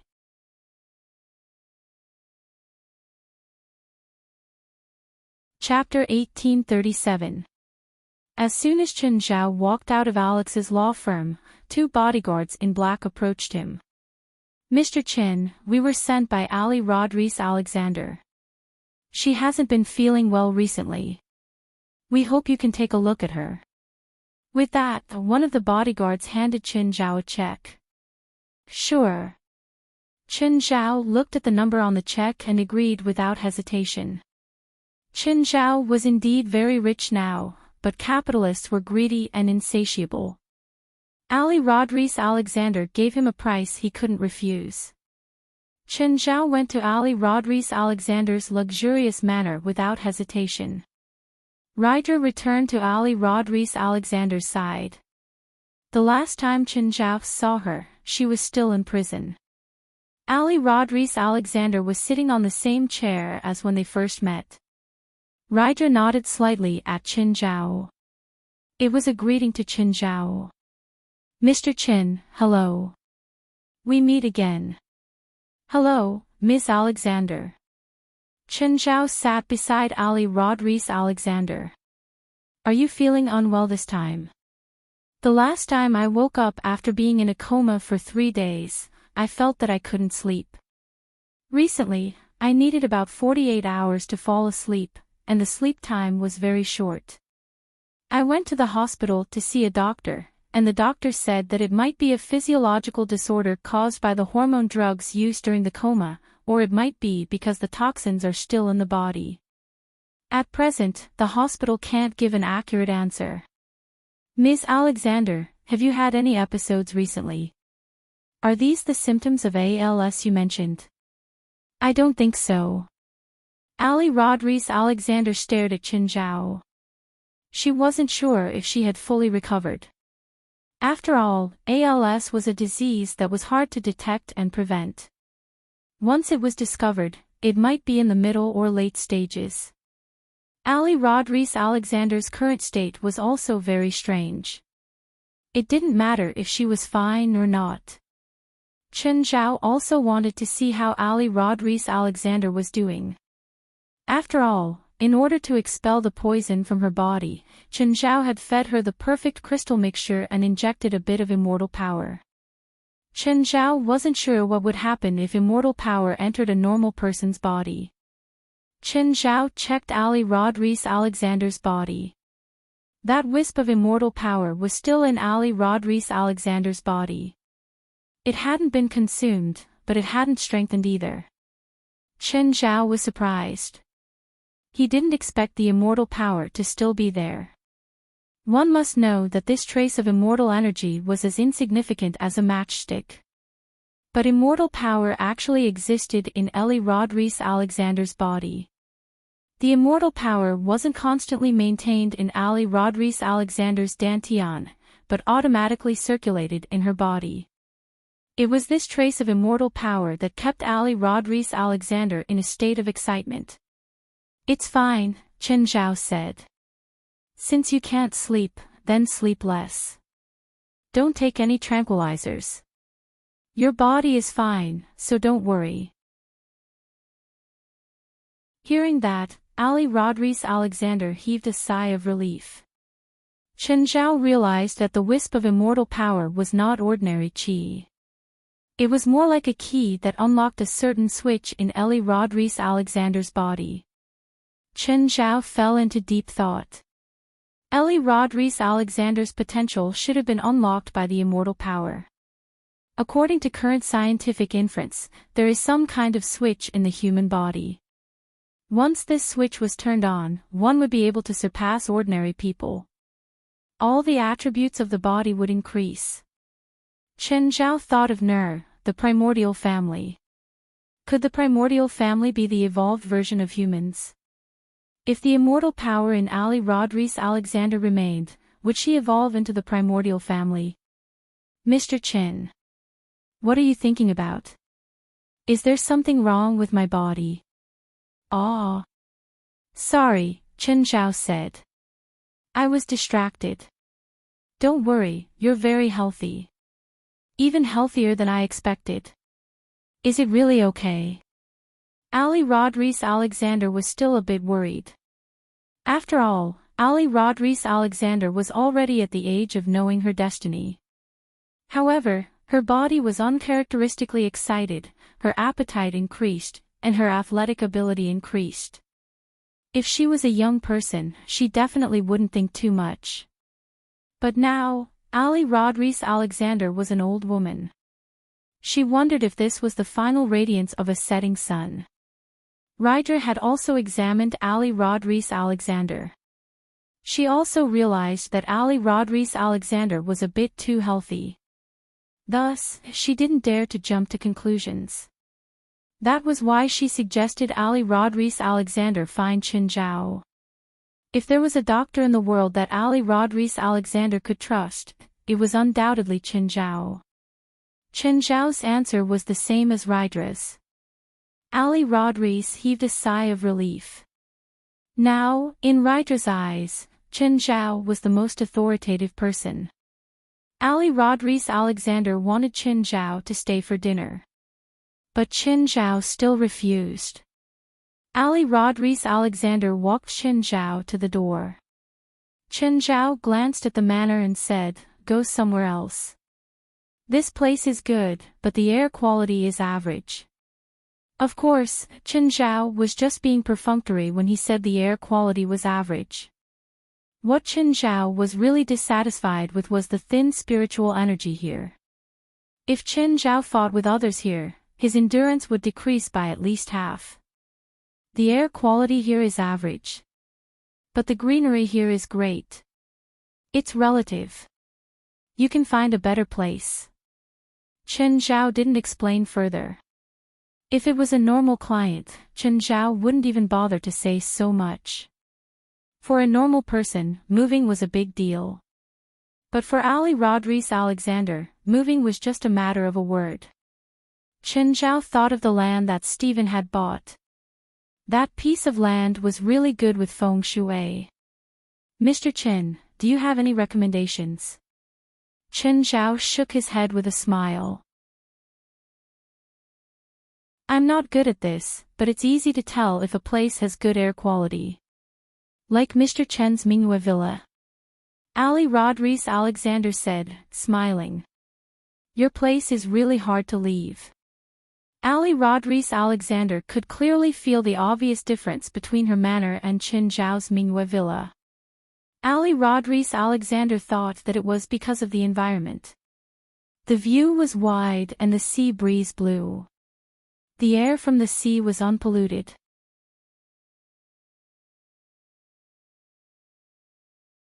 Chapter 1838.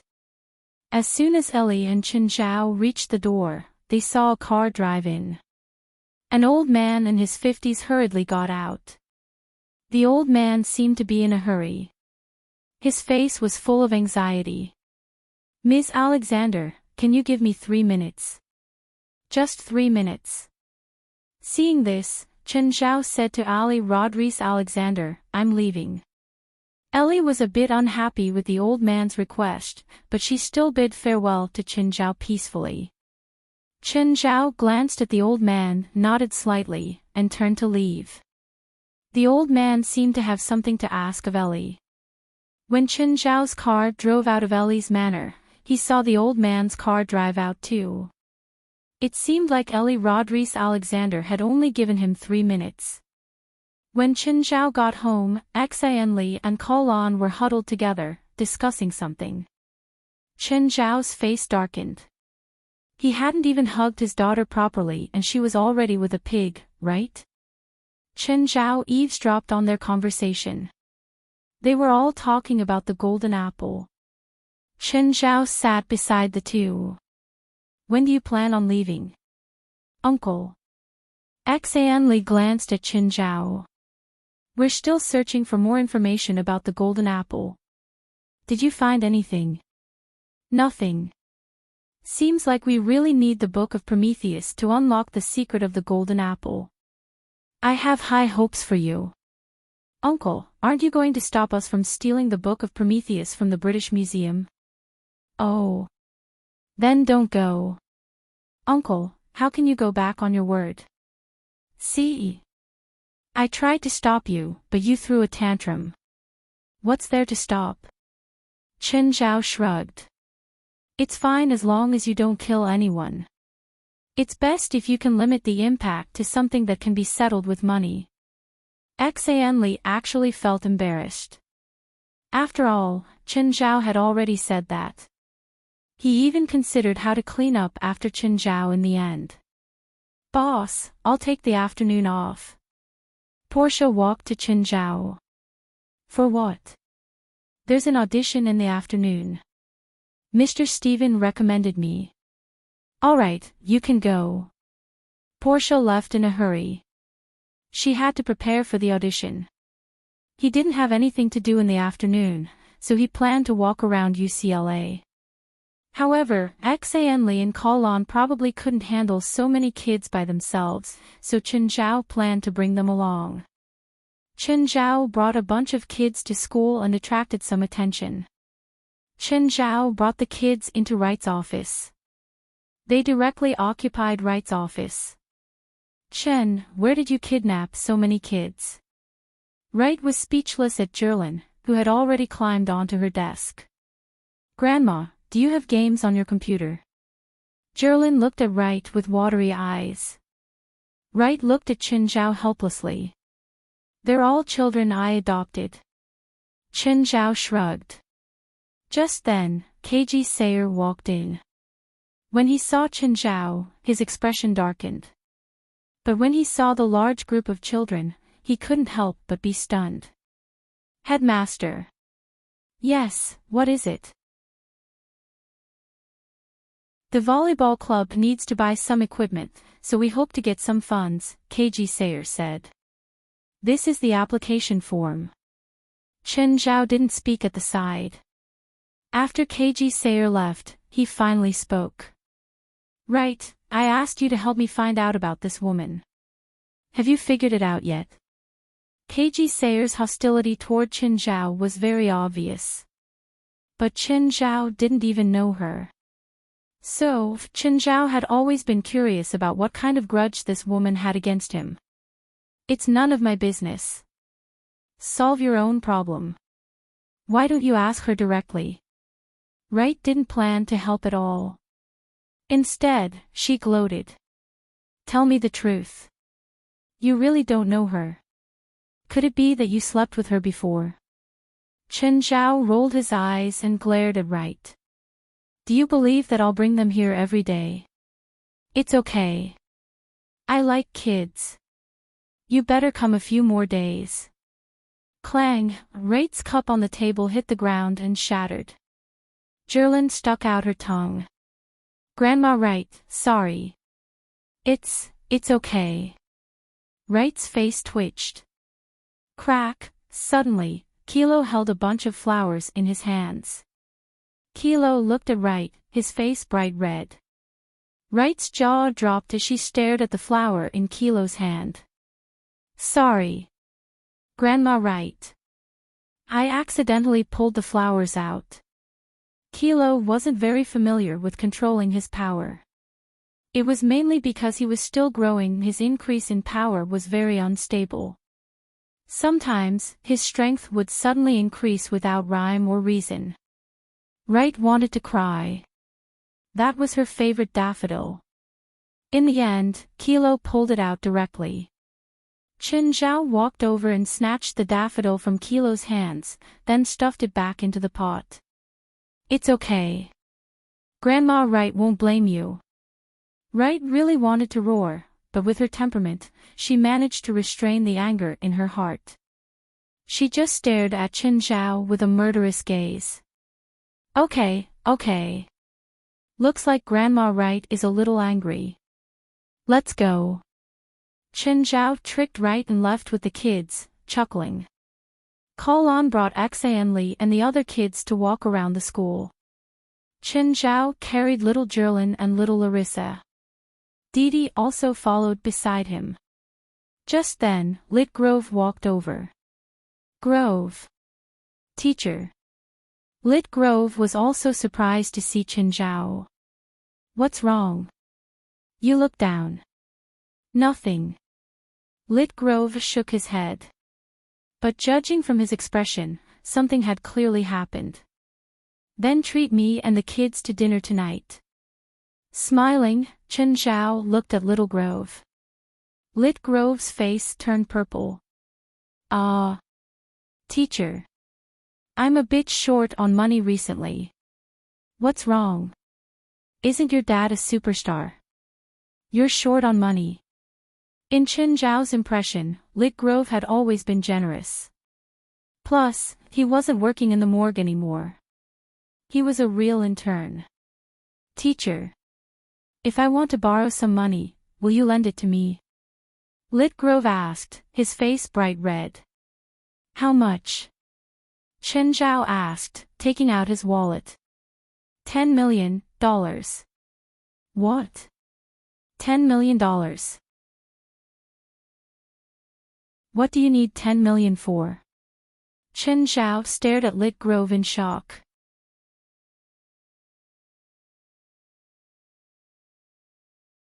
Chapter 1839. Lit Grove turned his head. If you can't, then forget it. Tell me first, what do you want $10 million for? Do you owe money? Chen Zhao could afford the $10 million. Also, Lit Grove had performed very well in the past 6 months. If he really needed it, Chen Zhao was willing to lend him money. It's not me who wants it. It's my dad who needs it. Lit Grove said, my father invested in a movie, but now the capital chain is broken. If my father can't come up with the follow-up funds, the project will probably be ruined. This is a check for $10 million. Chen Zhao took out the consultation fee that Ellie Rodriguez Alexander had given him today. $10 million. Little Grove was stunned for a moment. Now the money was in front of him. He didn't dare to reach out to take it. Teacher, I have to return it, Chen Zhao said. While Lit Grove was still in a daze, Chen Zhao stuffed the check into his hands. Can you treat us to dinner now? Teacher. I don't have a single cent with me, except for this check. Forget it. I'll treat you, okay? After calling the kids who were still wandering around in school, Chen Zhao's family went out to eat with Lit Grove. Although Lit Grove had received Chen Zhao's loan of $10 million, Chen Zhao had given him a lot of money. However, he still looked worried. The atmosphere at the dining table was still a little gloomy and preoccupied. Grove, do you not have enough money? Enough, teacher. If it's not enough, just tell me. It's not that. Lit Grove shook his head. His expression showed that he had something on his mind. He sighed and said, it's my dad's project. I really don't have much confidence. Are you that pessimistic about your father's film project? Sigh. Dad is too radical this time. Although he is very famous in Hollywood, he hasn't produced any memorable works in the past few years. None of his works have performed well at the box office, so Dad has become very impatient. He is eager to prove himself with this project, so I am very worried that he will fail. Didn't you persuade him? How could he listen to me? Lit Grove shook his head with a bitter smile. In his eyes, I'm still that kid who asks him for money every day. Aren't you? Chen Zhao mercilessly exposed Lit Grove's true nature. Teacher. I've already restrained myself a lot this year, alright? Your father's project is an independent film. Yes, he's the main character himself. I heard that he received a script after watching Mr. Stevens' last 2 movies. Not only did it succeed in the box office, but it also won the Oscars, Lit Grove said helplessly. Anyway, it's a very ambitious work. Alright, let the adults handle their own matters. Since your father chose this movie project, he must have his own considerations.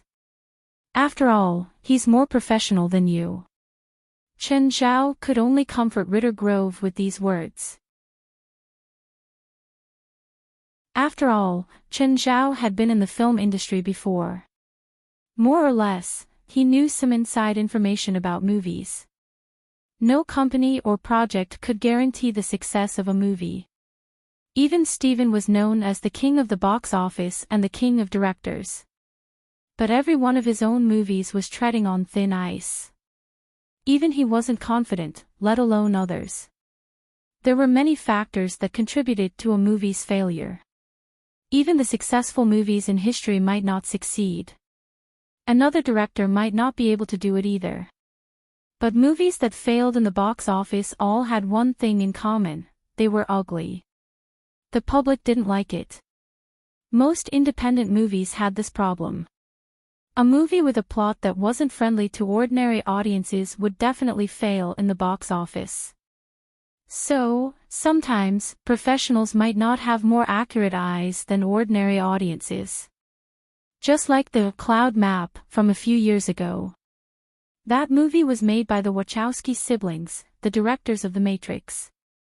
It was said to be their most ambitious work. In the end, the box office suffered a huge loss. The plot was very obscure. Ordinary audiences couldn't understand it at all. So, it was natural that it failed. Grove, where did you go this time? Drow Grove sat in the living room, dissatisfaction written all over his face.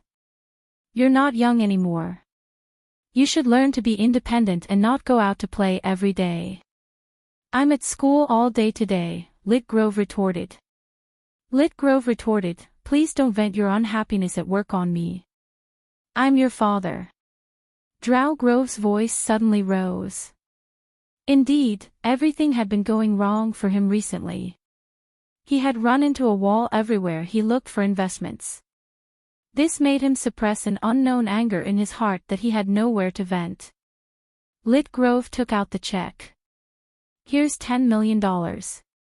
Stunned, Drow Grove took the check and looked at it. Where did you get it? I borrowed it, Lit Grove replied. Borrowed? Where did you get it? Did you find a loan shark? No, I didn't. I borrowed it from a friend. Don't worry about the interest. Just pay the bank interest when you pay it back. Show me the loan contract, Drow Grove said seriously. If he didn't know where the check came from, he wouldn't dare to use it. Even though Lit Grove had made it clear. He was still worried that Lit Grove would be cheated. Some loans seemed harmless on the surface but actually hid deep traps. There's no loan contract, Lit Grove said. My relationship with him doesn't need a loan contract. How is that possible? If there's no loan contract, how can your friend be sure that you'll pay it back? Anyway, don't worry. No, you have to tell me who you borrowed the money from. It's my teacher, a university teacher, Lit Grove said. A university teacher. A university teacher is that rich? No, he's just an exception. Anyway, he's very rich. Are you sure he's fine? I'm not a child, Lit Grove said. Drow Grove's eyes flickered. If there was no loan contract, Dad, don't mess around. My teacher has a huge network and he's very rich. If you don't pay him back, he'll make sure you can't survive in Hollywood. I'm a Hollywood A-lister. No one can make me lose my career. Can Mr. Steven do that? He can, but I don't have any conflicts with him.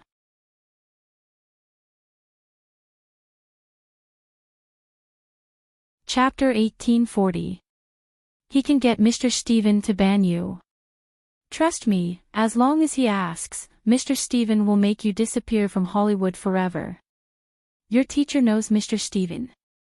Not only do they know each other, he and Mr. Steven are best friends. They invested in the movie Kidnapped, which is currently airing.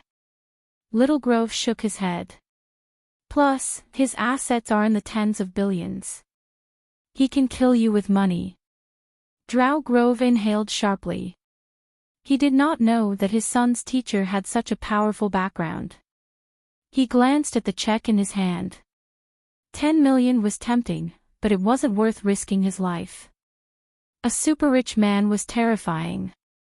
Neither he nor his son could fight against him. Son, when are you going to introduce me to your teacher? Forget it. My teacher doesn't like to have anything to do with you. Drow Grove was rather disappointed. If only he'd known that his son knew such a super-rich man. He would have gotten to know him earlier. After Kalon said goodbye, Chen Zhao immediately pulled Xianli to his side. Xianli, I'm not against you dating, but my request is that you're not allowed to sleep with any man before you turn 18. Uncle. Xianli looked at Chen Zhao, her face bright red. Okay, I know what you want to say. That's my request. Chen Zhao shrugged. You can leave now. Xianli stomped away. Chen Zhao added from behind, oh, I know what you want to say. By the way, if I find out that someone had sex with you, I will crush that man's organs, no matter who that man is. Xianli was already furious. She ran away, her face bright red. You can't take a joke, Chen Zhao said, chuckling. Fei Lai placed a plate of cut fruits before Chen Zhao. Are you joking with Xianli? No, I'm serious. Don't you think it's too early for Xianli to talk about this? Don't you think it'll be too late when it happens? Just then, the deer strolled over and started eating the fruits on Chen Zhao's plate. It had been 2 weeks since the deer came home. It had gradually familiarized itself with the environment. It was no longer afraid of everything in Mingyue Villa like before. Chen Zhao waved his hand and the deer strolled toward him. It liked to be touched and enjoyed it very much. Chen Zhao stroked the deer, feeling the trace of immortal power in its body. This was what Chen Zhao had sent into its body. Just like Ellie Rodriguez Alexander, the immortal power in its body was also preserved. And it was moving all over his body. Compared to the first time it came here, the deer was much stronger. At that time it was suffering from disease. Chen Zhao silently checked the deer's condition. He also discovered that the immortal power in the deer's body seemed to have grown stronger. Chen Zhao was surprised. Why was the immortal power in the deer so strong? This situation didn't seem to happen to Ellie Rodriguez Alexander. Chen Zhao didn't understand why this had happened. Why was the immortal energy in little deer's body so strong? There should be no reason for this to happen, right? Although the immortal power was in little deer's body, little deer didn't know how to circulate it. Why was it growing stronger in its body? And why didn't this happen to Ellie Rodriguez Alexander? What was the difference between the two? Chen Zhao fell into deep thought. Chen Zhao suddenly thought of a possibility. Animals could demonize, but humans couldn't. Transvestites didn't count. Was it possible that little deer was also demonizing? But Ellie Rodriguez Alexander definitely wouldn't become a monster or a deity because of a trace of immortal power. If Chen Zhao guessed, what would little deer become in the end? This made Chen Zhao even more curious. Would it really demonize? Chen Zhao looked at his hands. The power of yin and yang flowed between his palms. Then he carefully sent it into little deer's body. The deer suddenly fell to the ground with a thud, its body stiff. Oh no! Chen Zhao hurriedly picked up little deer. He couldn't be dead, right? Chen Zhao immediately checked little deer's body. Little deer's heart was still beating, but the power of yin and yang was creating conflict. Originally, there were 2 distinct powers in Chen Zhao's body. But in little deer's body, there were side effects. The power of Yin was cosmic rays. It was chaotic and hard to control. Right now, it was continuously destroying Little Deer's body. The power of Yang was pure immortal power. It was full of vitality. It kept repairing Little Deer's damaged body. It was the two powers that made Little Deer lose its ability to move and even its consciousness. Chen Zhao hurriedly guided the two powers. Originally, the two powers coexisted harmoniously in Chen Zhao's body in the form of a yin-yang fish, forming a stable state. But Little Deer didn't know how to control the power of yin and yang. So, Chen Zhao had to control it. However, these two forces were too weak. They weren't enough to form a yin-yang fish. Chen Zhao couldn't send in more power. After all, Little Deer's body was also weak. It couldn't handle more power. Chen Zhao slowly controlled the two powers so that they wouldn't run amok.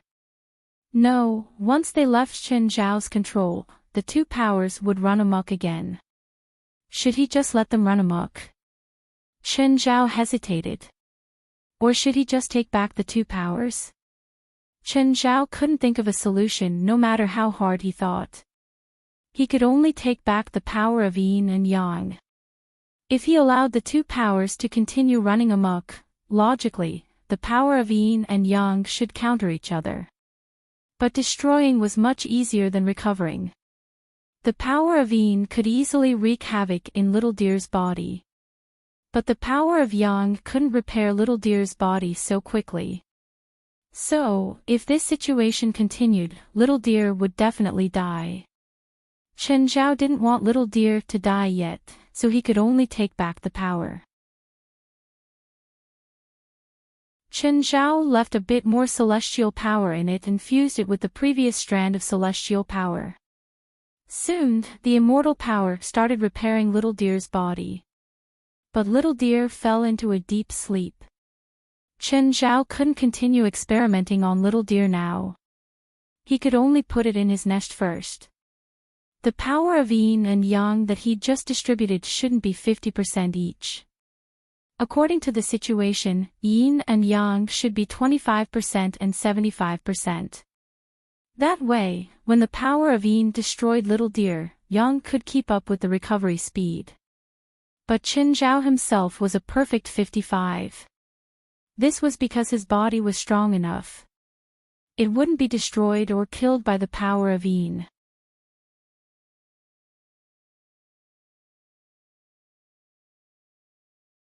Chapter 1841. Chen Zhao looked around and saw Princess. Chen Zhao hesitated again. Because of that accident, Princess had been fed a demonic potion by Chen Zhao and turned into a hybrid demon. But other than the change in size, Princess didn't change much. Chen Zhao wanted test subjects now. The requirement was that the test subjects couldn't have their own energy. For example, Black Ma, White Ma, Beelzebub, Raymond, Carrie, King Kong, Abidos, and Amon weren't suitable. They all had magic power that would conflict with Chen Zhao's immortal power. Secondly, they needed a strong body. In this aspect, Princess was the strongest among all the pets. She was also the pet that could support Chen Zhao's power. Princess, come here. Princess immediately ran to Chen Zhao with her short, thick limbs. Princess was the closest to Chen Zhao. She was different from the deer. To Chen Zhao, the deer was just a test subject. It could even be used as dog food at any time. Chen Zhao didn't feel burdened at all. But Princess was like a family member. In other words, they had feelings for each other. So, Chen Zhao couldn't test it like he did with the deer. After experimenting on the deer, Chen Zhao had some experience and was more confident, so he decided to try it on Princess. Chen Zhao sent strands of yin and yang energy into Princess's body according to the ratio of 25% and 75%. The princess immediately sensed this energy with her keen senses. After it was sent into Princess's body, it rampaged around just like how it had been in the deer's body. However, Princess's body was many times stronger than the deer's. Because of the difference in ratio, the damage and recovery were basically the same for Princess. So, Princess didn't feel pain. She even felt comfortable.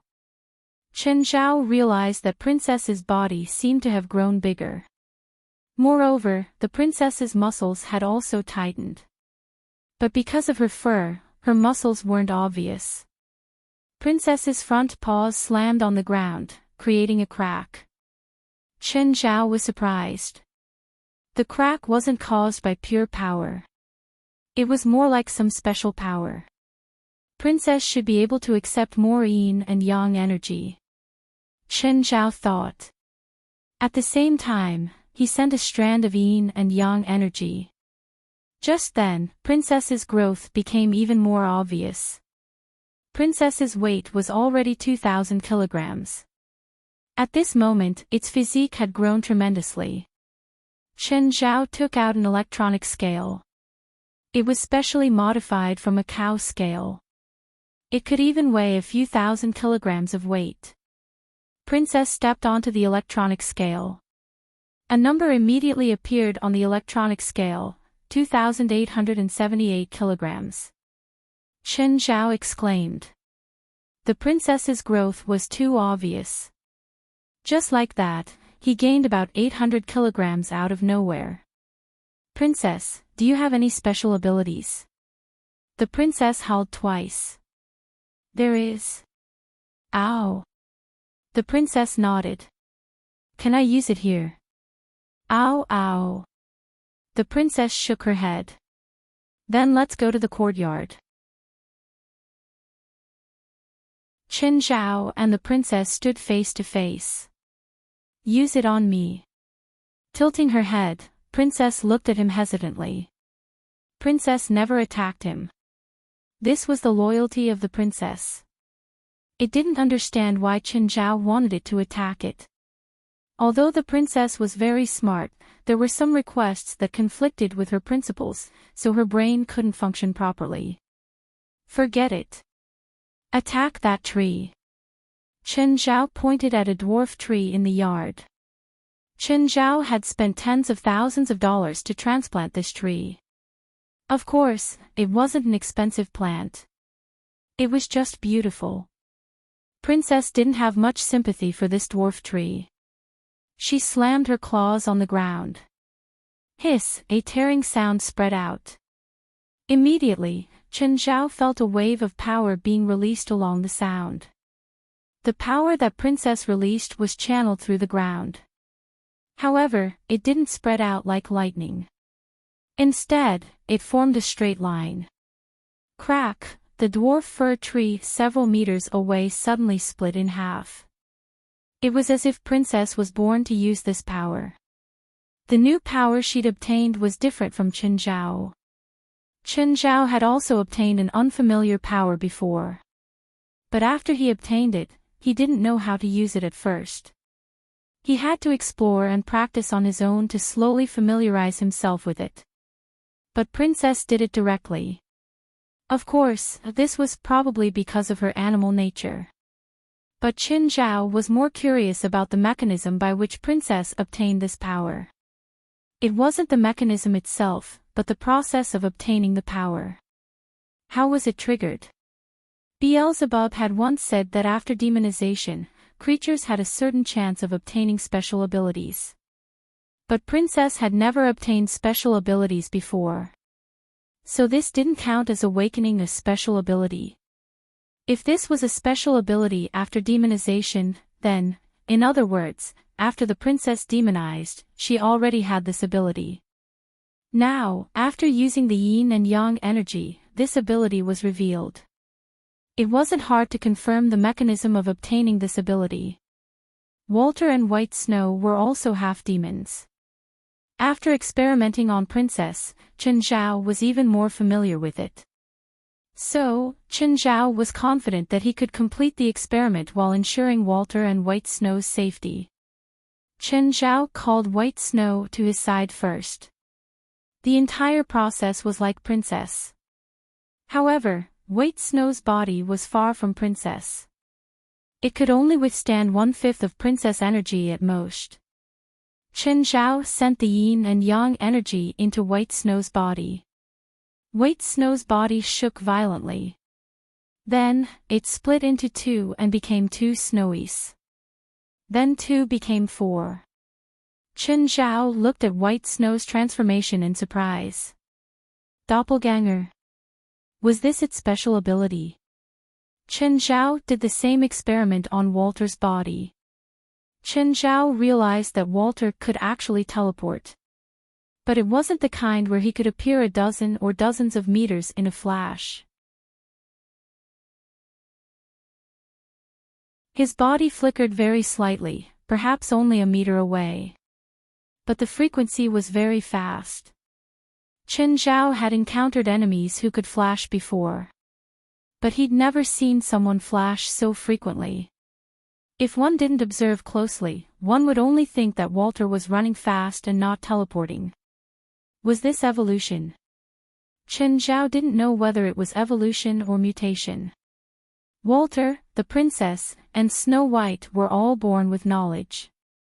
It seemed like they didn't need to practice or others to teach them. They already knew and mastered their special abilities. Oh, the 5 tiger generals and dolphins family seemed to be able to undergo the same enhancement. Chen Zhao didn't care how much celestial power he had to pay. It wouldn't cost much in the first place. Plus, with so much celestial power, it would only take a few days of cultivation. Chen Zhao wanted to see what special abilities the 5 tiger generals and dolphins family would obtain.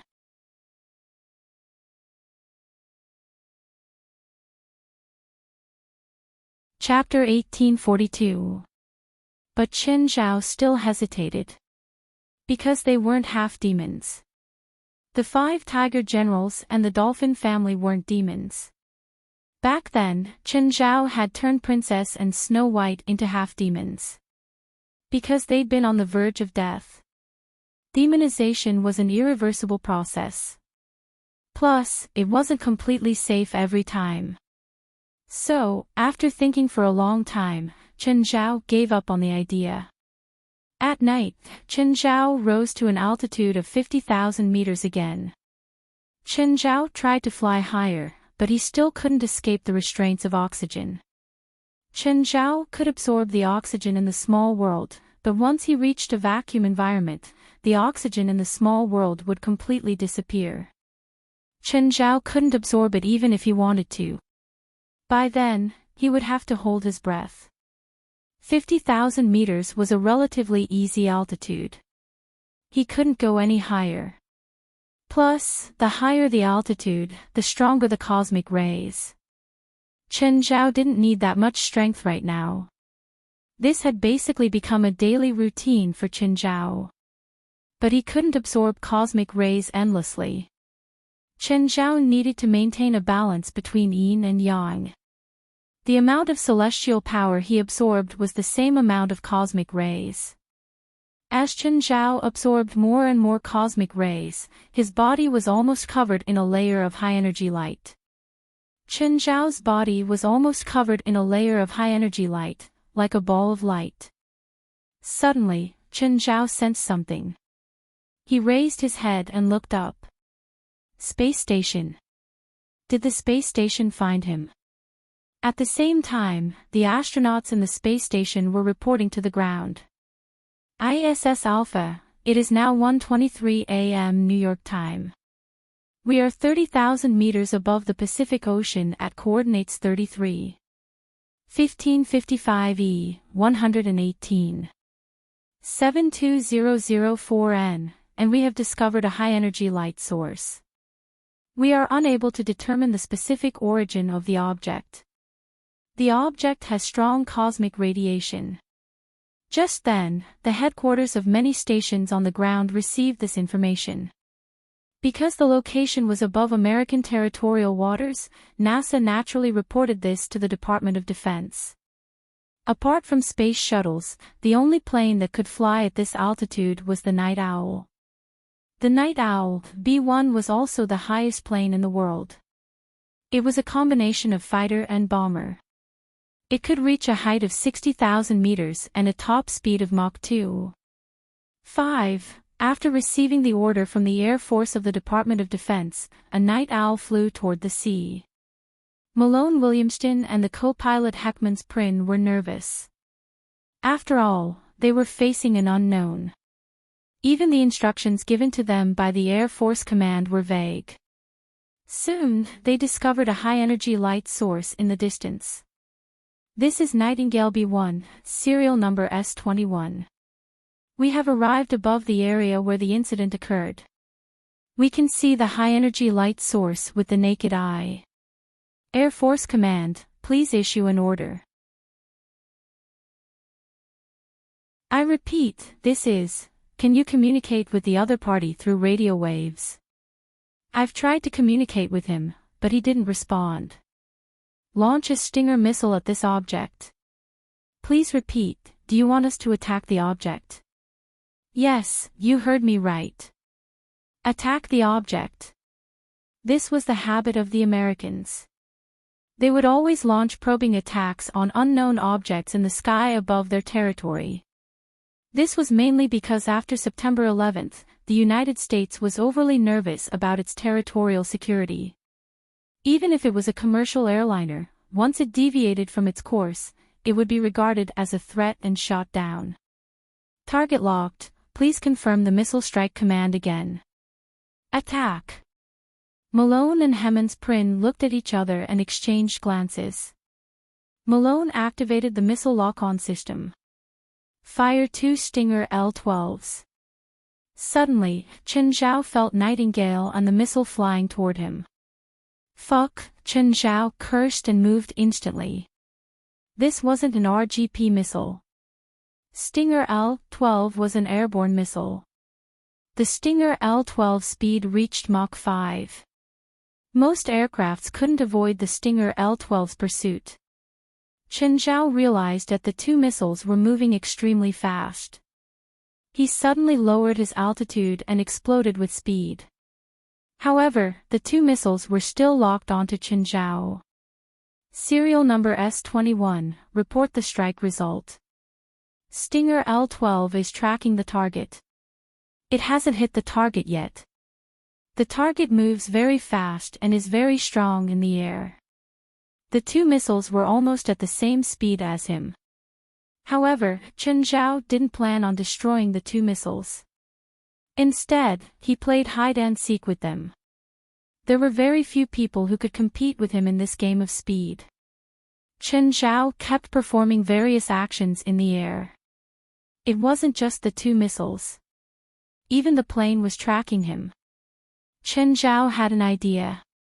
He suddenly did a backflip in the air and flew toward the Nightingale. Oh no! That object is coming toward us. Dodge, dodge, the two missiles tailed Chen Zhao and flew toward the Nightingale. Immediately, the two pilots shot out from the cockpit. Boom, boom, with two huge explosions, the Nightingale turned into a fireball and fell from the sky. Seeing that his toys were gone, Chen Zhao dove into the sea. A thought suddenly popped up in his mind. Maybe he could find a group of American airmen to play with every day. He looked up at the two parachutes slowly falling from the sky. God bless those two unlucky pilots, Chen Zhao muttered to himself, gloating. Chen Zhao gloated to himself and left via the waterway. In the water, he was even faster than on land and in the sky. Not only did the seawater not obstruct him, it even pushed him to the highest speed. Moreover, the seawater could block the surveillance of the satellites in the sky. Chen Zhao didn't care how much of an impact he'd caused today. It had nothing to do with him anyway. Right now, both the International Space Station and the American Air Force were in an uproar. To Chen Zhao, being captured by the International Space Station was an accident. He really wanted to shoot down all the satellites in the sky, but he knew that it was impossible. Even the lowest low Earth orbit satellite was hundreds of kilometers from the ground. There were even higher ones, such as the International Space Station. At its lowest, it was more than 300 kilometers from the ground. For now, Chen Zhao couldn't fly that high. But he believed that one day, he would be able to use his body to challenge extreme heights. As for traveling in the sky, it could only stay in Chen Zhao's mind for now. He'd gone too far just now. It was probably 2,000 kilometers from the shore. Chen Zhao silently returned to Mingyue Villa. Suddenly, he saw a cruise stop on the sea. Chen Zhao was a bit surprised. Why would the cruise stop at such a remote place? 9 Heavens Divine Emperor.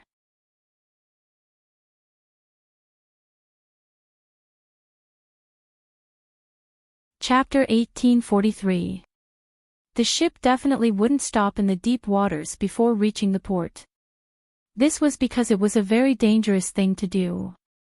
The size of the cruise ship was too big. It could be knocked over by the waves when it stopped. A ship could have 3,000 to 4,000 people including the crew. They could face this danger at any time. So, the ship would only stop at the port. The waves at the port would definitely be small. Moreover, there were ropes to secure the ship and protect it. Because of this, Chen Zhao stopped to observe the ship. It wasn't that Chen Zhao was a professional. It was just that when he'd bought the ship, the professionals had told him about this. Just then, a small boat approached the ship. Chen Zhao was in the water, but he could still see the people climbing up from the boat. He knew a few of them. They were from the psionic team. The Blue Giant, the cruise ship, was 368 meters long and 55 meters wide, with a capacity of 4,500 passengers. But right now, the ship was suffering from a disaster. Shh! Don't make a sound. A man forcefully covered the mouth of a woman whose face was full of tears. The two of them were hiding in a narrow cabin. The man was also very nervous and terrified. The small cabin was filled with a terrifying atmosphere. I'll let go of your mouth now. Don't make a sound, understand? The woman nodded slightly. Jack let go of the woman's mouth. She didn't make a sound. The two hid in the cabin in fear. Occasionally, the sound of heavy objects colliding could be heard from the cabin's metal door. The woman held a silver cross in her hand. She mumbled something as if she was praying. Jack glanced at her. Are you a tourist? The woman nodded and glanced at Jack. He was wearing a sailor suit. It seemed that he was a crew member. I'm Jack. What's your name? Maeve. Do you have a communicator or something? Jack asked. Maeve took out her phone. Yes, but there's no signal. Jack's face was filled with disappointment. Maeve trembled. What was that? I don't know. I don't know. Jack shook his head. Just 2 hours ago, the Blue Giant was suddenly attacked by unknown creatures. There were many of them and they were cruel and bloodthirsty. They even started a massacre on the ship. They were like demons that had crawled out of hell, wantonly slaughtering defenseless humans. Suddenly, a horrifying and distorted black face peered through the window. Jack and Maeve's scalps were about to explode. They all hid under the door, not daring to make the slightest sound. The demon didn't notice Jack and Maeve right under his nose. After a few more glances, he turned around and left. At this time, 2 voices came from outside. It was a language they had never heard before. At this moment, the silver cross in Maeve's hand suddenly felt a burning sensation. Maeve immediately covered her mouth, her other hand holding the cross tightly. She was afraid that she would cry out in pain, but at the same time, she did not dare to throw the cross away. This small cross seemed to be her only support. Jack stood up carefully and glanced outside. At this moment, the face that should have left reappeared. Jack met Jonah's eyes. Then, a claw pierced through the hatch in Jack's chest. Maeve covered her mouth, her face full of fear and panic. He curled up in a corner, not daring to make a sound. Jack's body was trembling. But from beginning to end, he did not look at Maeve. This might be his last responsibility as a man. His heart was pulled out by the demon, and his body slowly fell to the ground. The demon outside scratched the hatch with its claws. Maeve's body was already stiff. The hatch was directly cut open, and Maeve finally saw the full appearance of the demon who killed Jack. The demon's skin was dark, with a pair of protruding horns on his head, red pupils, and pointed ears. However, the most impressive thing about him was his hands. All 10 of his fingers were long and slender claws. His left hand was also holding a heart, Jack's heart. The demon licked his lips, took a deep breath with his hooked nose, and then began to look around the cabin. Maeve found that the demon did not seem to see her. His eyes swept over her body, but did not linger on her body. This made Maeve very surprised. Why is this? Could it be because of this cross pendant of hers? The demon's mouth made strange syllables. At this moment, the wind suddenly rose in the cabin. Maeve subconsciously shrank, and there was a subtle sound of friction under her feet. The demon's pupils shrank, and he suddenly looked at Maeve's position. But he still could not see Maeve. He smelled the scent of a second person in the cabin. He also heard the sound just now. The demon tilted his head and kept looking at the corner, at Maeve's position. The demon began to walk in Maeve's direction and then reached out. Maeve was so frightened that she threw the cross directly at the demon. In an instant, Maeve's figure was revealed. And the cross hit the demon's face. Ah! The demon let out an unbearable howl of pain. The cross was like a branding iron, leaving a cross mark directly on his face. Maeve took the opportunity to quickly crawl out of the cabin with her limbs. The desire to survive made her extremely fast. But after a few steps, she saw the corpses lying on the ground. The demon had come out of the cabin, his face full of rage. The cross mark on his face was very obvious. Run, keep running. The demon licked his lips. The demon's human language was not very smooth. But Maeve could understand it. The demon's face was full of mockery. He wanted to talk about being a mouse. Maeve suddenly turned and rushed around the corner. The next moment, Maeve suddenly grabbed the cross. Stealth, stealth. Stealth. The demon came to the corner and did not see her. The demon strolled past in front of Maeve. But after 2 steps, he stopped and turned to look at Maeve, a cruel smile on his face. Maeve's face was extremely pale. She did not know if she was invisible or not. Your smell, you deceive my eyes, but you can't deceive my nose. The demon came in front of Maeve again. Maeve could smell the disgusting stench of the demon. The demon opened his mouth, revealing a mouth full of fangs. His breath was so close. Maeve gripped the cross tightly. Give him another one. Should I give him again? Suddenly, the demon's movement stopped, and he froze in place. Slowly, the demon's body leaned forward and fell in front of Maeve. Maeve shrank back in fear and looked down. There was an arrow in the back of the demon's head. Maeve looked in the other direction of the aisle in shock.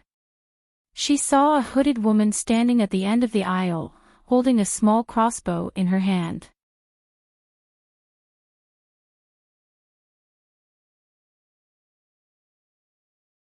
Chapter 1844. Maeve collapsed to the ground. The hooded woman walked over and looked down at Maeve. Just then, a few more people came from the other side of the aisle. Brits looked at Maeve and stretched out his hand. Can you stand up? Maeve slowed down and looked at the people in front of her with a pale face. Who are you? Brits helped Maeve up. Someone who specializes in this kind of problem. Maeve suddenly broke down. Why did this happen? Why? For Maeve, what happened here was like a nightmare. Clatter, clatter, just then, there was a dense sound from the front of the aisle. Then, a demon with a wooden staff appeared at the corner of the aisle. The demon was wearing a tattered robe and was extremely skinny, not even as strong as an ordinary person. There was only one eye on his face, no nose, and no teeth in his mouth. He made strange syllables. He was surrounded by very small demons. Those little demons were only the size of a fist, and their bodies were like balls, with only a mouth full of fangs and short limbs. These little demons were very good at climbing. They could climb onto walls or ceilings. And their movements were very fast and agile. The skinny demon pointed his wooden staff at the crowd. The group of little demons suddenly charged at the crowd. Burner of the wilderness, reveal your true form. Sam Mira quickly used ancient god magic, and a fiery ethereal blocked in front of the crowd. The little demons pounced at the fiery ethereal, but before they could get close, they were blocked by the scorching heat and were easily roasted to the ground. The fiery ethereal closed in on the skinny demon. The skinny demon pointed his wooden staff at the ethereal, but before he could release magic, the staff had already been ignited. The temperature around the ethereal was very high. Let's go. We'll follow behind, Sam Mira said. With the ethereal leading the way, the whole process was very smooth. Occasionally, demons that popped up from a corner were instantly burned to ashes. Maeve was completely shocked. There was actually such a supernatural thing in this world.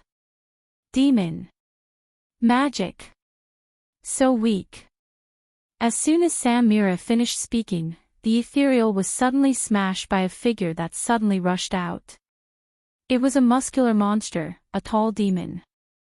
This demon's body wasn't very large, it could only be said to be sturdy. He was 2 meters tall and his head was 2 to 3 times the size of a normal person. He had a pair of bull horns on his forehead. It had almost no neck, and below its head was its shoulders. Its skin was bright red, and its body was so strong that it looked like hundreds of muscles were piled together. Hee hee. The muscular devil let out a strange laugh. Roar. The tank roared and rushed towards the muscular demon. Pang! The arms of the tank and the muscular devil pushed against each other as they wrestled with each other. Tank's body was no smaller than this muscular demon, and his strength was similar. However, everyone had calm expressions on their faces because they were able to match this muscular demon without even transforming into a tank. Therefore, in their opinion, the tank would definitely win. Ah! The muscular demon suddenly let out a painful howl. Both of his arms were broken by the tank. Tank headbutt the muscular devil on the head. The muscular devil instantly lost the ability to resist and fell to the ground. However, the next moment, more muscular demons appeared in front of them. Countless, densely packed, muscular devils. Tank roared again. His body suddenly grew, reaching a height of 3 meters. Violent crushing. The tank charged forward in a berserk manner. He ran from the original spot to the end of the corridor. The muscular devils along the way were all crushed by the tank. Maeve looked at the tank in shock. Was he still human? She had thought that it would be a tough battle. However, she didn't expect the tank to be this strong. Nearly 100 muscular devils were crushed in an instant. So strong. Maeve looked at Tank's stalwart back in shock. Sam Mira shook his head, his expression not relaxing at all. Not enough, not strong enough. Not enough, far from enough, Tank said the same thing. In the past, once Tank transformed, he would lose the ability to speak. He would completely lose his mind and become a crazy killing machine. But now, he could still maintain his mind after transforming. The hooded woman glanced at everyone, confusion written all over her face. She was a newcomer to the psionic team. She didn't understand everyone's mentality. Mira, is it just my imagination? Ever since the first day I joined your team, you've been in a very strange state. Everyone's been training like crazy and accepting all kinds of missions. Is this the tradition of the psionic team? Because we have an enemy we must defeat, an extremely powerful one, Sam Mira said calmly. Sam Mira said faintly, Angeles, as long as you stay in our team, you'll have to face him one day. I've never feared any enemy, Angeles said calmly, but her eyes were filled with determination. The group continued forward, their expressions extremely serious. I feel a great evil on the left, Britt said. Then let's go that way. I hope it'll give us a greater challenge. Devils continued to appear along the way. There were mainly 3 types. One was the one Maeve had encountered at the beginning. Their claws were long and sharp, and they had powerful cutting abilities. They also moved quickly. The other 2 types were the Withered Devil and the Muscular Devil. The Withered Devil was a pure magic type, while the Muscular Devil was a pure physical type. They were 2 extremes. None of the 3 types could cause any trouble for the psionic team. The journey was very smooth. The performance hall is up ahead, Maeve said. There was originally going to be a stage performance there tonight. Half of the ship's people were in that hall. Tank directly pushed open the door to the performance hall. In an instant, an extremely pungent stench assaulted everyone's noses. Everyone couldn't help but cover their noses. As soon as they stepped into the performance hall, everyone was shocked. This was a feast of blood and flesh. Inside the large and spacious performance hall, there were hundreds of small devils. Their skin was dry and red, and they were crazily feasting on the flesh and blood on the ground. 4 demons stood on the stage, and they were clearly different from the other demons. Not only in their forms, but also in their pressuring auras.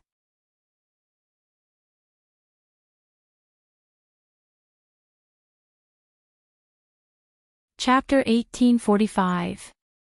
A demon sat in the center of the stage. He was astonishingly large, at least 5 meters tall. His skin was dark red, and a pair of canine teeth protruded from his chin. Even sitting on the ground, he was still taller than the other 3 demons. The male demon was around 2 meters tall, with a pair of demon wings on his back. His eyes were completely black, and his skin was also dark gray. Beside him was a great sword that was even taller than him. The other 2 demons were female. One had an enchanting figure, and her clothes were even more revealing. Only her breasts and lower body were covered.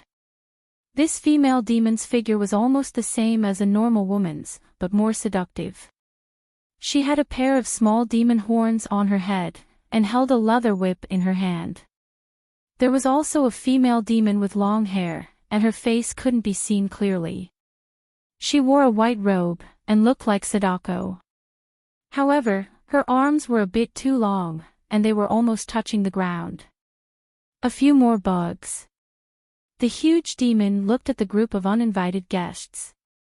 I like that one. The seductive demon pointed at Tank. I can feel the power in his body. Ah! How fascinating. Maeve was already trembling in fear. The atmosphere here was completely different from before. She could even feel the nervousness of the people around her. Even they could feel the tension. That meant the situation here wasn't optimistic. The demon with one hand on the greatsword looked at the crowd. My children, go enjoy fresh meat. The big-headed demons turned to look at the crowd, and terrifying sounds came from their mouths. There were probably close to 1,000 big-headed demons in the performance hall. Every big-headed demon's eyes emitted a cruel and bloodthirsty light. Maeve subconsciously hid at the back of the crowd. "Go," the great sword demon ordered. In an instant, all the big demons charged at the crowd. Angele spread her arms like a swan goose, and at the same time, performed a beautiful somersault in the air. While in the air, the crossbow in her hand instantly fired a series of arrows. Swish, swish, swish. Angele's might not be the strongest, but her killing efficiency was definitely the highest. In an instant, 6 big-headed demons were shot in the eye sockets, and they were instantly killed. Tank's crushing killing method wasn't as effective as before. These big-headed demons seemed to be very resistant to force, and their bodies were very soft and elastic. Tank threw a punch with all his might, but it only bounced off the big-headed demon. It didn't pose a fatal threat. The scene was in chaos, and no one cared about Maeve's safety anymore. No one had the time to go out of their way to protect Maeve.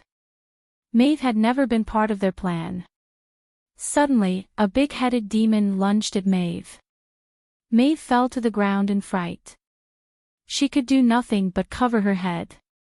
Puff! Maeve heard a strange muffled sound.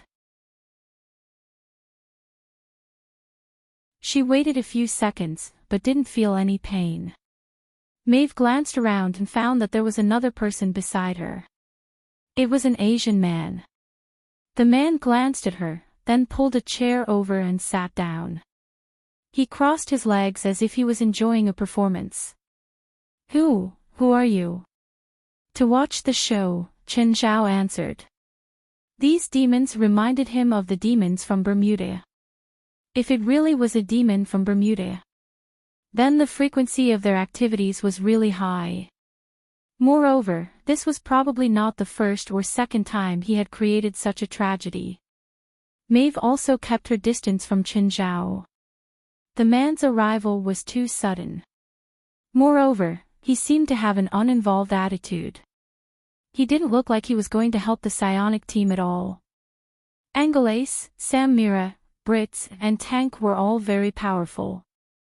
There were many big-headed demons, but they could only cause some trouble for them. Apart from draining their magic power, they didn't have any other effect. Enough. Leave. The Great Sword Fiend was a terror fiend, and these big-headed fiends were his subordinates. He didn't want all his subordinates to die. Angelace, Samira, Brits, and Tank didn't notice Chen Zhao's arrival. Instead, the 4 demons in the center of the stage noticed him. The 4 people from the psionic team noticed the 4 demons' gazes. They couldn't help but turn toward the door. Instantly, hostility filled the air. Only Angelace looked at Chen Zhao, confused. She didn't know him at all. "What are you doing here?" Britz's tone was filled with hostility and wariness. "You guys better focus on the 4 demons," Chen Zhao said calmly. "They don't look easy to deal with." "Who is he?" Angelace asked, confused. "Hey, miss, don't you know me? I'm your enemy. Of course, I won't do anything before you attack, but I won't save you when you're in danger either. You can treat me as a spectator now." Just then, the terror demon suddenly spread its wings and slashed down at Chen Zhao's head with its giant sword.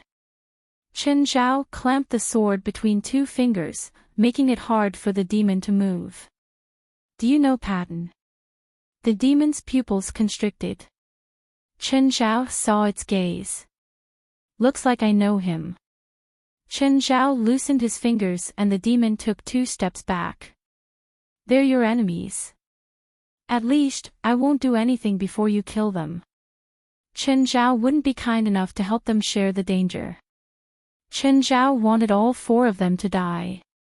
Suddenly, Brits launched a sneak attack at the demon with its back to him. The demon flapped its wings and blocked Brits's sneak attack. "Tank! Don't hold back. Go all out," Brits warned. Tank exploded with 100% rage. In an instant, he turned into a 5-meter giant. He charged at the demon with all his might.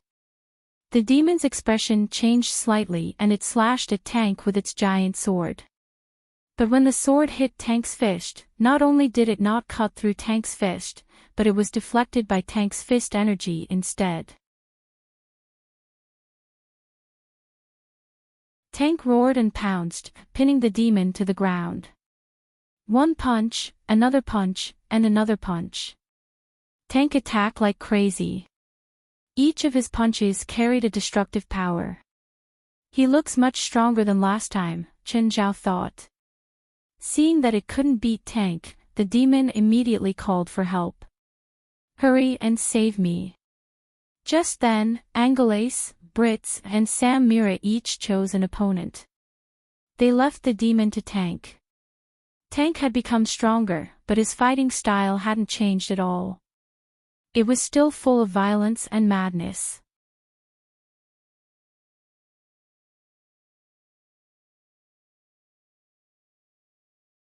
Chapter 1846.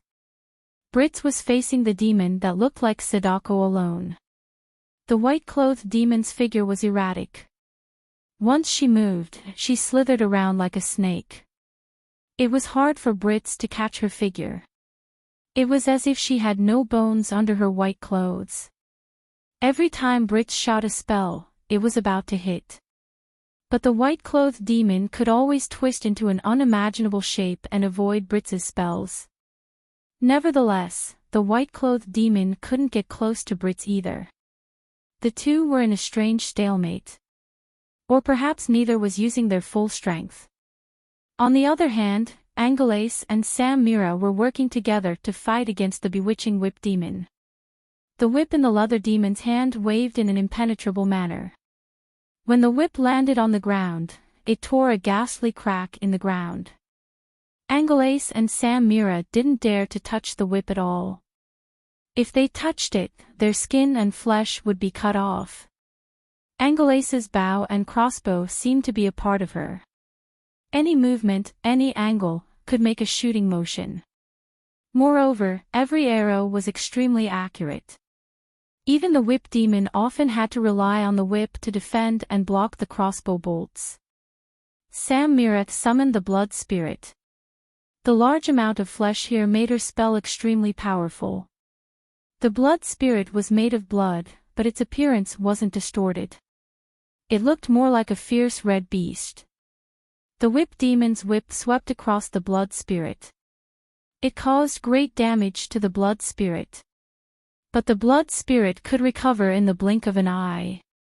It had to be said that the environment here gave Sam Mira a home ground advantage. The battle between the tank and the sword-wielding terror demon was the most intense.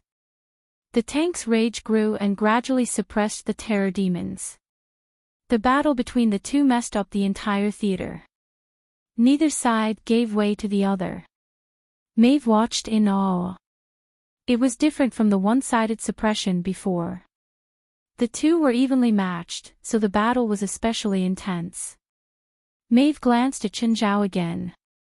She realized that he'd taken out a beer from somewhere and was drinking it. He was really watching the show. Aren't you going to help? No matter what grudges you had with them before, at least now you should be the enemy of those monsters.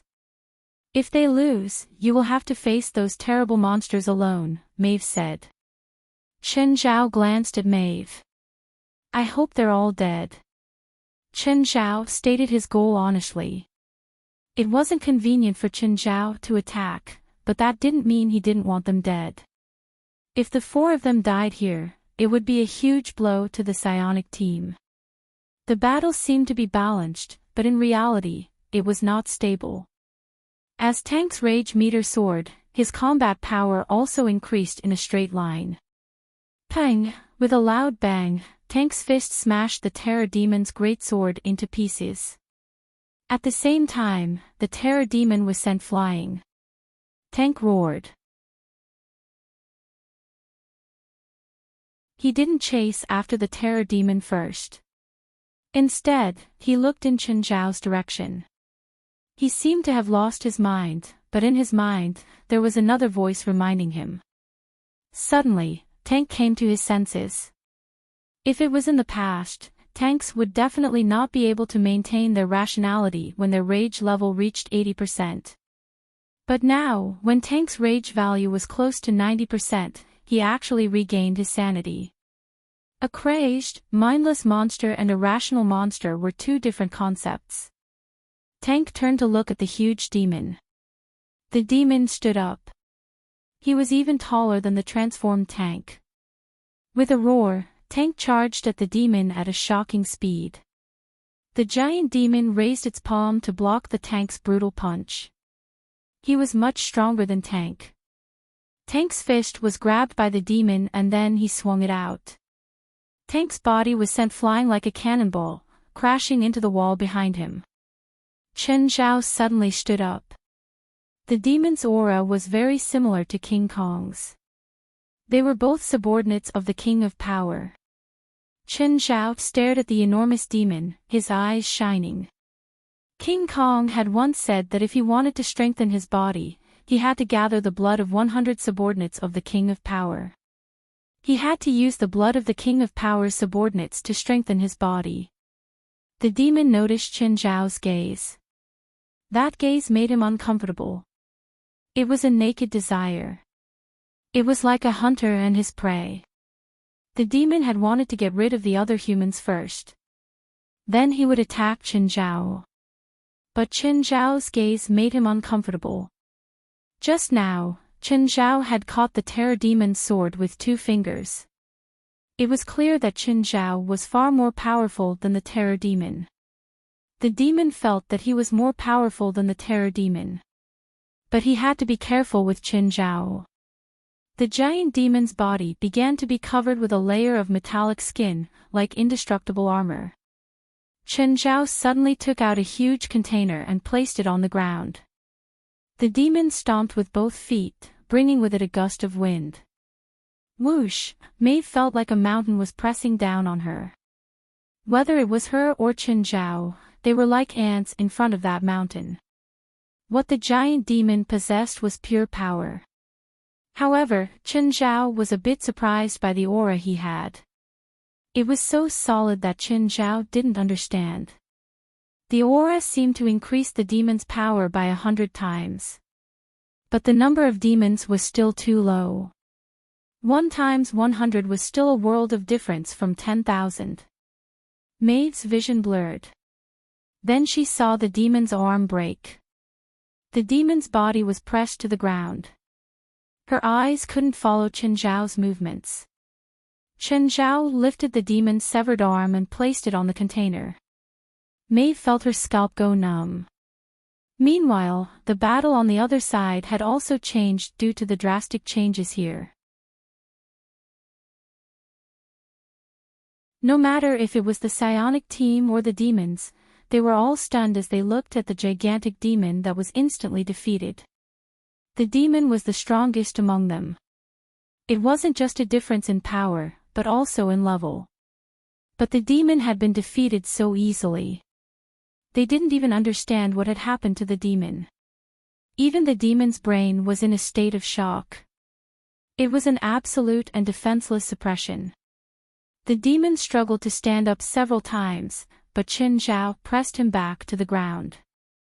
His strength was being drained away, and his blood was being forced out. The more blood he lost, the stronger he was. "Can you tell me where your master is?" Chen Zhao asked in demon language.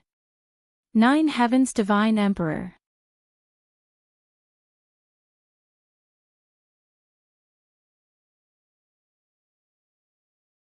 Chapter 1847. The huge demon looked up at Chen Zhao. "Looks like you don't want to tell me." Chen Zhao grabbed the demon's head and shoulder.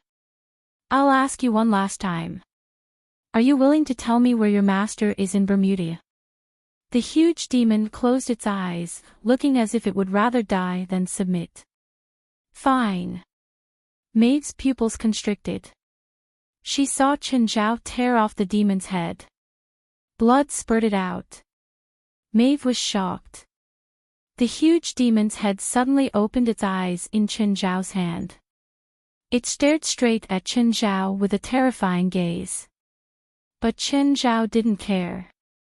The 4 psionic team members and the 3 demons on the other side all gasped. "Kill him," the terror demon roared. "Kill that human." His servants and big-headed demons swarmed toward Chen Zhao. Maeve saw the flood of demons and took a few steps back in fear. Chen Zhao raised his right arm. Holy light cannon. A white blast shot out from Chen Zhao's palm. Boom! In an instant, hundreds of big-headed demons were covered by the white blast and turned to dust. Only a few dozen large-headed evil demons managed to survive. Everyone was stunned. They stared at Chen Zhao in astonishment.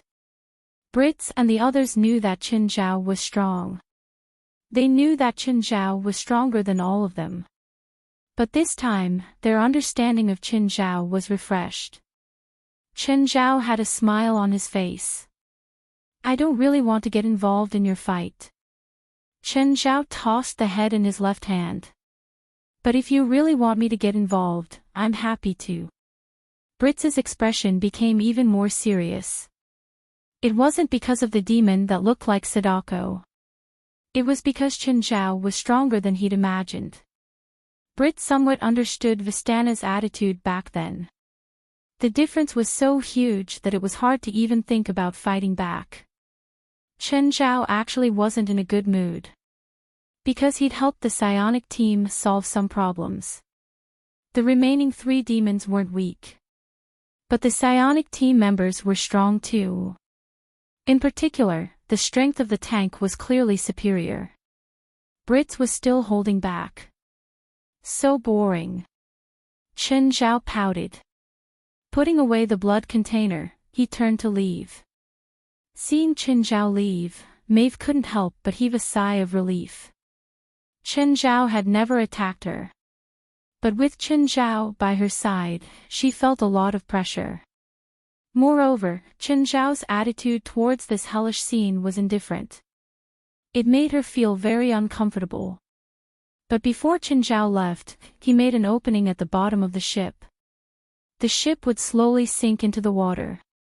The next day, he saw the news. A cruise ship sank in American territorial waters.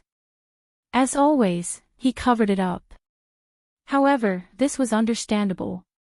After all, if the public knew about the existence of the supernatural realm, they even learned that there were demons in their world. That would bring about social unrest.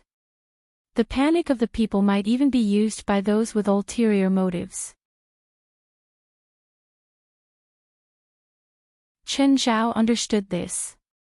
However, just like the previous incident, it happened in the waters near Los Angeles. This was why Chen Zhao had always been unhappy. After all, Chen Zhao saw the entire LA area as his territory. Now, there was a group of blind people causing trouble in the vicinity. This made Chen Zhao feel like he had been insulted. "West, did you see the news about the cruise ship sinking in the waters near Los Angeles?" "Wait. I'll go take a look. Is there something wrong with the news?" It was done by a group of demons. "Their habitat is near Bermuda," Chen Zhao said. "This isn't the first time they've caused trouble in the nearby waters. I've dealt with them 3 or 4 times. Huh? I don't know about this at all. The Anti-Terrorism Security Department must have kept this information and assigned it to the psionic team," Chen Zhao said. Last night, Chen Zhao told him what had happened last night, except for the game between him and the American Air Force. "Are these guys trying to steal our rice bowls so blatantly?" West sounded rather dissatisfied. "What do you think?" Chen Zhao asked. "Are those demons in Bermuda?" "Yes, they should be in that area, but I'm not sure of the exact location." "How strong are these demons?" "I think there are a few very powerful beings among these demons. There might even be some that are on par with me." Chen Zhao wasn't very sure. Then let the psionic team die, West said. If we leak this information to the government, they'll definitely give us a mission. With the Anti-Terrorism Security Department's personality, they'll definitely keep this mission. Are you sure this plan can trick the psionic team? Chen Zhao asked. Don't let us trick ourselves. Cover up some information. As long as they don't know the exact information and the demon strength, I think the psionic team will be happy to steal our mission. West was indeed a sly old fox. He didn't feel guilty at all for doing such a ruthless thing. Anyway, you'll do it, Chen Zhao said. Don't let the government know that we're the ones behind this. Never go against the government. The Anti-Terrorism Security Department was far from the government. At noon, Stephen arrived at Chen Zhao's moon villa. 2 of his bodyguards came along with him. Wow, Princess Chen. Is she princess? Stephen exclaimed as he looked at the huge princess.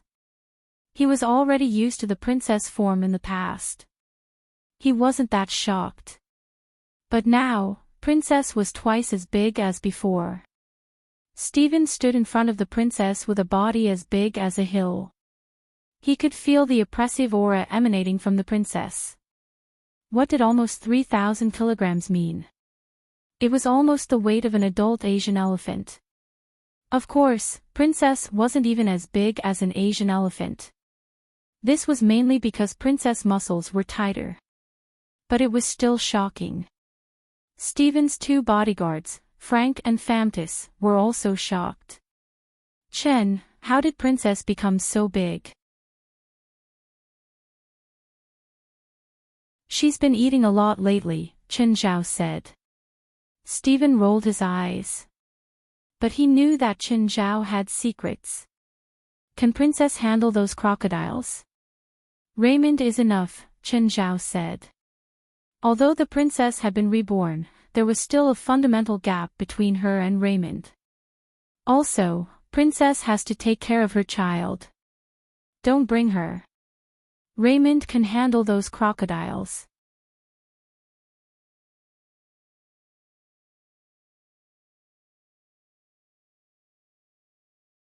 Chapter 1848.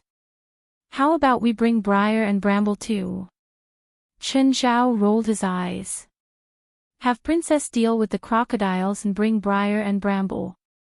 Those 2 are good at causing trouble. Have them deal with the crocodiles. Don't get eaten by them. Fine.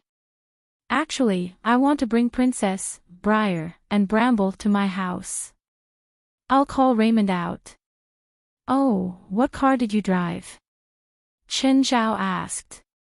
Big truck. Sure, no problem. Chen Zhao clapped his hands. Raymond shot out of the grass like a bolt of lightning. Even though Frank and Famtis had seen Raymond before, they were still shocked by his appearance. Stephen took Raymond away. Chen Zhao also told Raymond to do what he needed to do. After dropping Raymond off on Stephen's land, Famtis and Frank were a bit worried. They didn't dare to open Raymond. After all, Chen Zhao wasn't here. What are you waiting for? Hurry up and open the truck. Mr. Stephen, that snake won't eat us, right? After all, Mr. Chin isn't here. Don't worry, Stephen said nonchalantly. I'm very close to Raymond. He even slept in my arms when he was young. Okay, Mr. Stephen. If that snake is in danger, you have to protect us. Frank pulled open the door of the container, and Raymond jumped out. Raymond's huge body made all of Frank's hair stand on end. Raymond's tail swung at Frank. Aw! Frank was slapped to the ground. Ha! Raymond, sorry. He didn't mean to say bad things about you. Stephen went up and touched Raymond's body. Raymond lowered his head and let Stephen touch him. Raymond had clearly done it on purpose.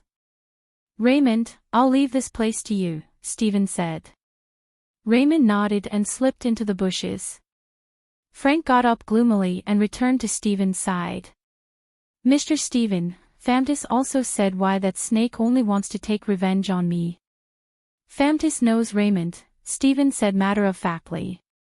Fine. Famtis thought of the night he stayed over at Qin Zhao's house.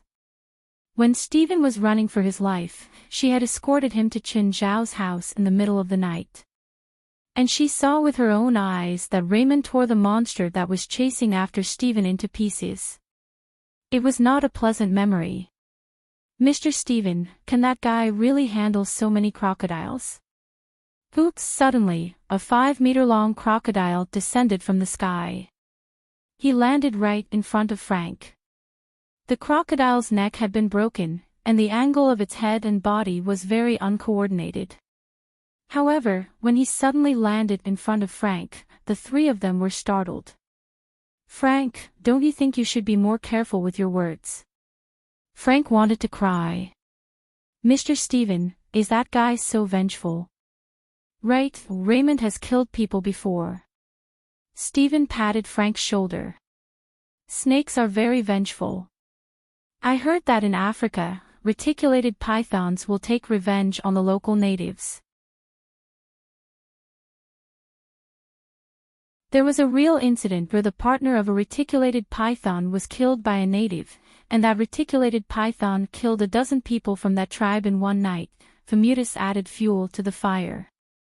Uncle, call on, and I plan to go to England the day after tomorrow. Xanli stood before Qin Zhao, looking a bit reserved. Did you find any clues? Qin Zhao asked. There's a clue. We found out that the original owner of the Book of Prometheus was a man called Aaron Lebos. In 1970, he donated the Book of Prometheus to the British Museum.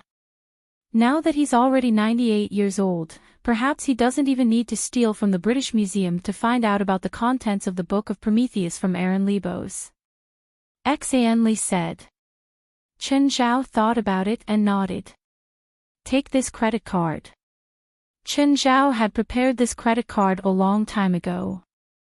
He could check the credit card spending records anytime and anywhere. So, as long as Xanli wanted to spend money, Qin Zhao could roughly know their whereabouts. Of course, this was apart from the credit card. Moore, Lisa, and Ruan Fax Ben would also report their whereabouts in real time. Thank you, Uncle. Come back safely. Qin Zhao hugged Xanli. Okay. Golden apple. Qin Zhao really wanted to know if the golden apple was actually edible. But he also knew that in the magic world, many things that sounded like food actually had nothing to do with food. Uncle, can I go on adventures in the future? Didaira looked at Qin Zhao with watery eyes. Qin Zhao's face twitched. If you're stronger than Xanli, I'll let you go on adventures. As a parent, they wanted to keep their child by their side for the rest of their lives. Because all parents thought that their child was a child that hadn't grown up. No matter how old the child was, they all thought so. For example, Xanli was going to find some golden apple. How much preparation had Qin Zhao done? Any parent would do the same. Qin Zhao really wanted to find the golden apple himself. Then, he went to the headquarters. He found Lisa, Moore, and Ruan Fax Ben to ask them about their preparations. They'd all prepared some equipment. And large amounts of medicine.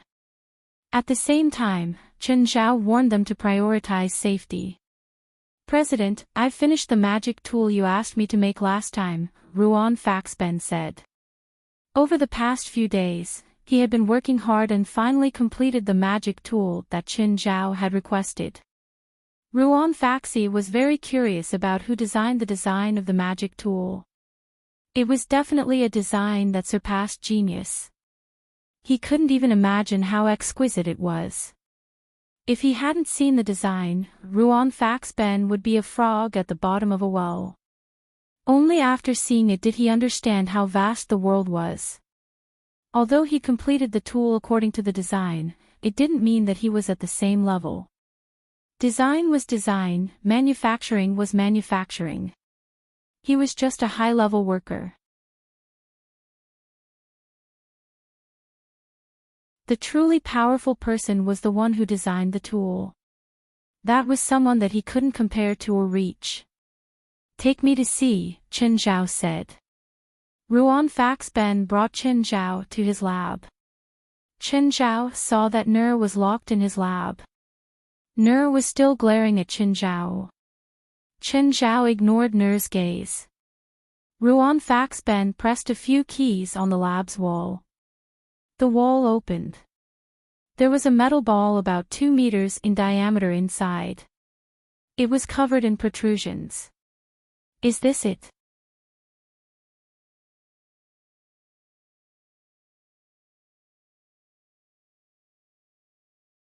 Chapter 1849.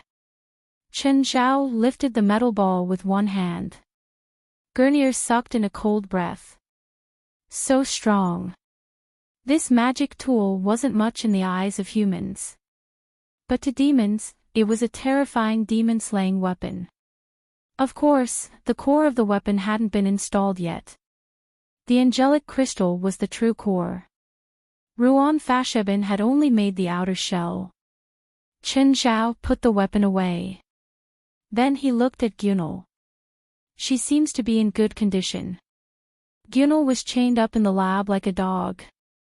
However, her arrogance made her unwilling to yield even in the face of despair. Ruan Fasheben looked at Gunal. Gunal, if you can't control your gaze again, maybe I'll use your eyeballs for an experiment. Gunal lowered her head, avoiding Chen Zhao and Ruan Fasheben's gazes. Chen Zhao and Ruan Fasheben walked out of the lab. I heard she's related to you. Chen Zhao asked. Ruan Fasheben was already prepared for this question. There were no secrets in the headquarters. When he'd asked Gunal last time, they talked about how the matter would spread. It was only a matter of time before it reached Chen Zhao's ears. If there's no accident, she should be my daughter, Ruan Fasheben said. Your daughter? Chen Zhao looked at Ruan in surprise. Why was this different from what he'd heard? The daughter of my student and I, Ruan Fasheben said. Ruan Faxburn said, she was my former student, a Fuman. We had sex, and then one day, a Fuman found out that I wanted to do research on her, so she ran away pregnant. Chen Zhao's face darkened. Ruan Fasheben was really despicable. He'd used his student, woman, and the mother of his child as an experiment. President, I didn't want to do anything, Ruan Fasheben said helplessly. I just want to take some blood and skin tissue. It won't hurt her at all. She's thinking too much. You've never thought about getting them back? Yes, but she's purposely avoiding me. What can I do? Ruan Fasheben said helplessly. My connections are limited. I can't find them either. Then what do we do with her? Chen Zhao asked. Let's lock him up for now. Ruan sighed. Send her to the dungeon, Chen Zhao said. At least the conditions there are not bad. Just then, Chen Zhao looked in the direction of the lab. She doesn't seem to be well behaved. Didn't you chain her tightly? Ruan Faxburn scratched his head. The lock was randomly found. Gurnier poked his head out and glanced at both ends of the corridor. In the end, he happened to see Chen Zhao and Ruan Faxeben standing in the corridor. Gurnier immediately returned to the lab and broke through the window. Gurnier somersaulted in the air, kneeled on one knee, and landed steadily on the ground. Just then, Gendra walked over. Gatkala looked at the broken window on the second floor, then at Gunal. Did you go the wrong way? Gunal charged straight at Genkira and attacked without saying a word. Gage lifted his leg and kicked Neil in the stomach. Genkira had the bloodline of a berserker, and was several times stronger than ordinary people in his normal state. Neil rolled a few times on the ground and stood up again. Just then, she revealed a bracer on her wrist. She'd stolen this bracer from Ruan Faxaben's lab. She'd seen Ruan Faxaben use this bracer before. Neil pressed a button on the bracer. Instantly, a screen of light shot out from the bracer and enveloped Gakira. But before it could land on Gakira, the screen disappeared. Chen Zhao and Ruan Faxaben looked down at Neil from the window. Your bracer doesn't seem to be very useful. This gauntlet needs to be infused with magic. Where did she get the magic? Since it needs mana, how did she activate it? It should be her pain power. I didn't think that it could be activated too. Gurnier cursed in exasperation. It was at this moment that Gatella rushed over again. Uppercut, left hook, right hook, mystical dragon tail whip, a series of consecutive moves directly beat Gunnier to the point where he couldn't even tell which way was north. However, Neil, who had the primordial bloodline, stood up again. Gunal then took out a large piece of bright red cloth from his bosom and covered his body. In the blink of an eye, Gurnier disappeared from where he stood. Oh, a magic item that can turn invisible. Chen Zhao was surprised. Ruan Faxaben shook his head. This invisibility cloak is good for ordinary people, but it's much worse than Ocelis's invisibility. Ocelis's invisibility can even completely cover one's aura. We can equip Klaus and the others. If we equip them, we need to consider putting a mana source. Otherwise, they won't be able to use it at all. Ah. Neil was originally invisible. However, Genkira punched the air, and Gunal immediately let out a blood-curdling scream. Neil also found it unbelievable that Gakira could attack her while she was invisible. Neil didn't understand at all. After entering the Tower of Trials, they faced hundreds and thousands of monsters. They needed to predict the monsters' attacks and sense their attack patterns. If they couldn't do these two things, they wouldn't even be able to pass the first level. Gakira's main job was to forge weapons, but that didn't mean that she was weak. Of course, Gatkala's battle prowess was among the bottom few in the entire association. But if she couldn't even deal with Neil, then she should find a place to slit her own throat. Seeing that invisibility was useless against Gakira, Neil could only put away the cloak. She realized that using the cloak continuously made her weaker and weaker. Neil took out a crystal ball the size of a ping-pong ball. Ruan, how many magic items did you give her? President, my things are all in the lab. How would I know how many she took? Ruan Faxaben was frustrated too, because he usually left large amounts of magic items and materials in the lab. He didn't even know how many things were in the lab.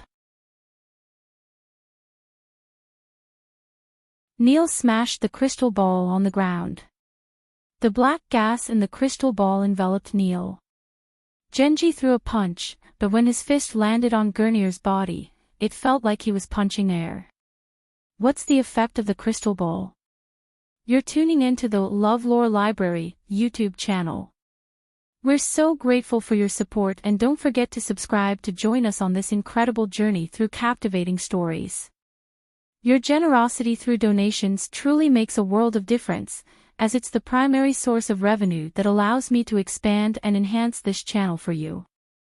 Thank you from the bottom of my heart for being a part of this adventure.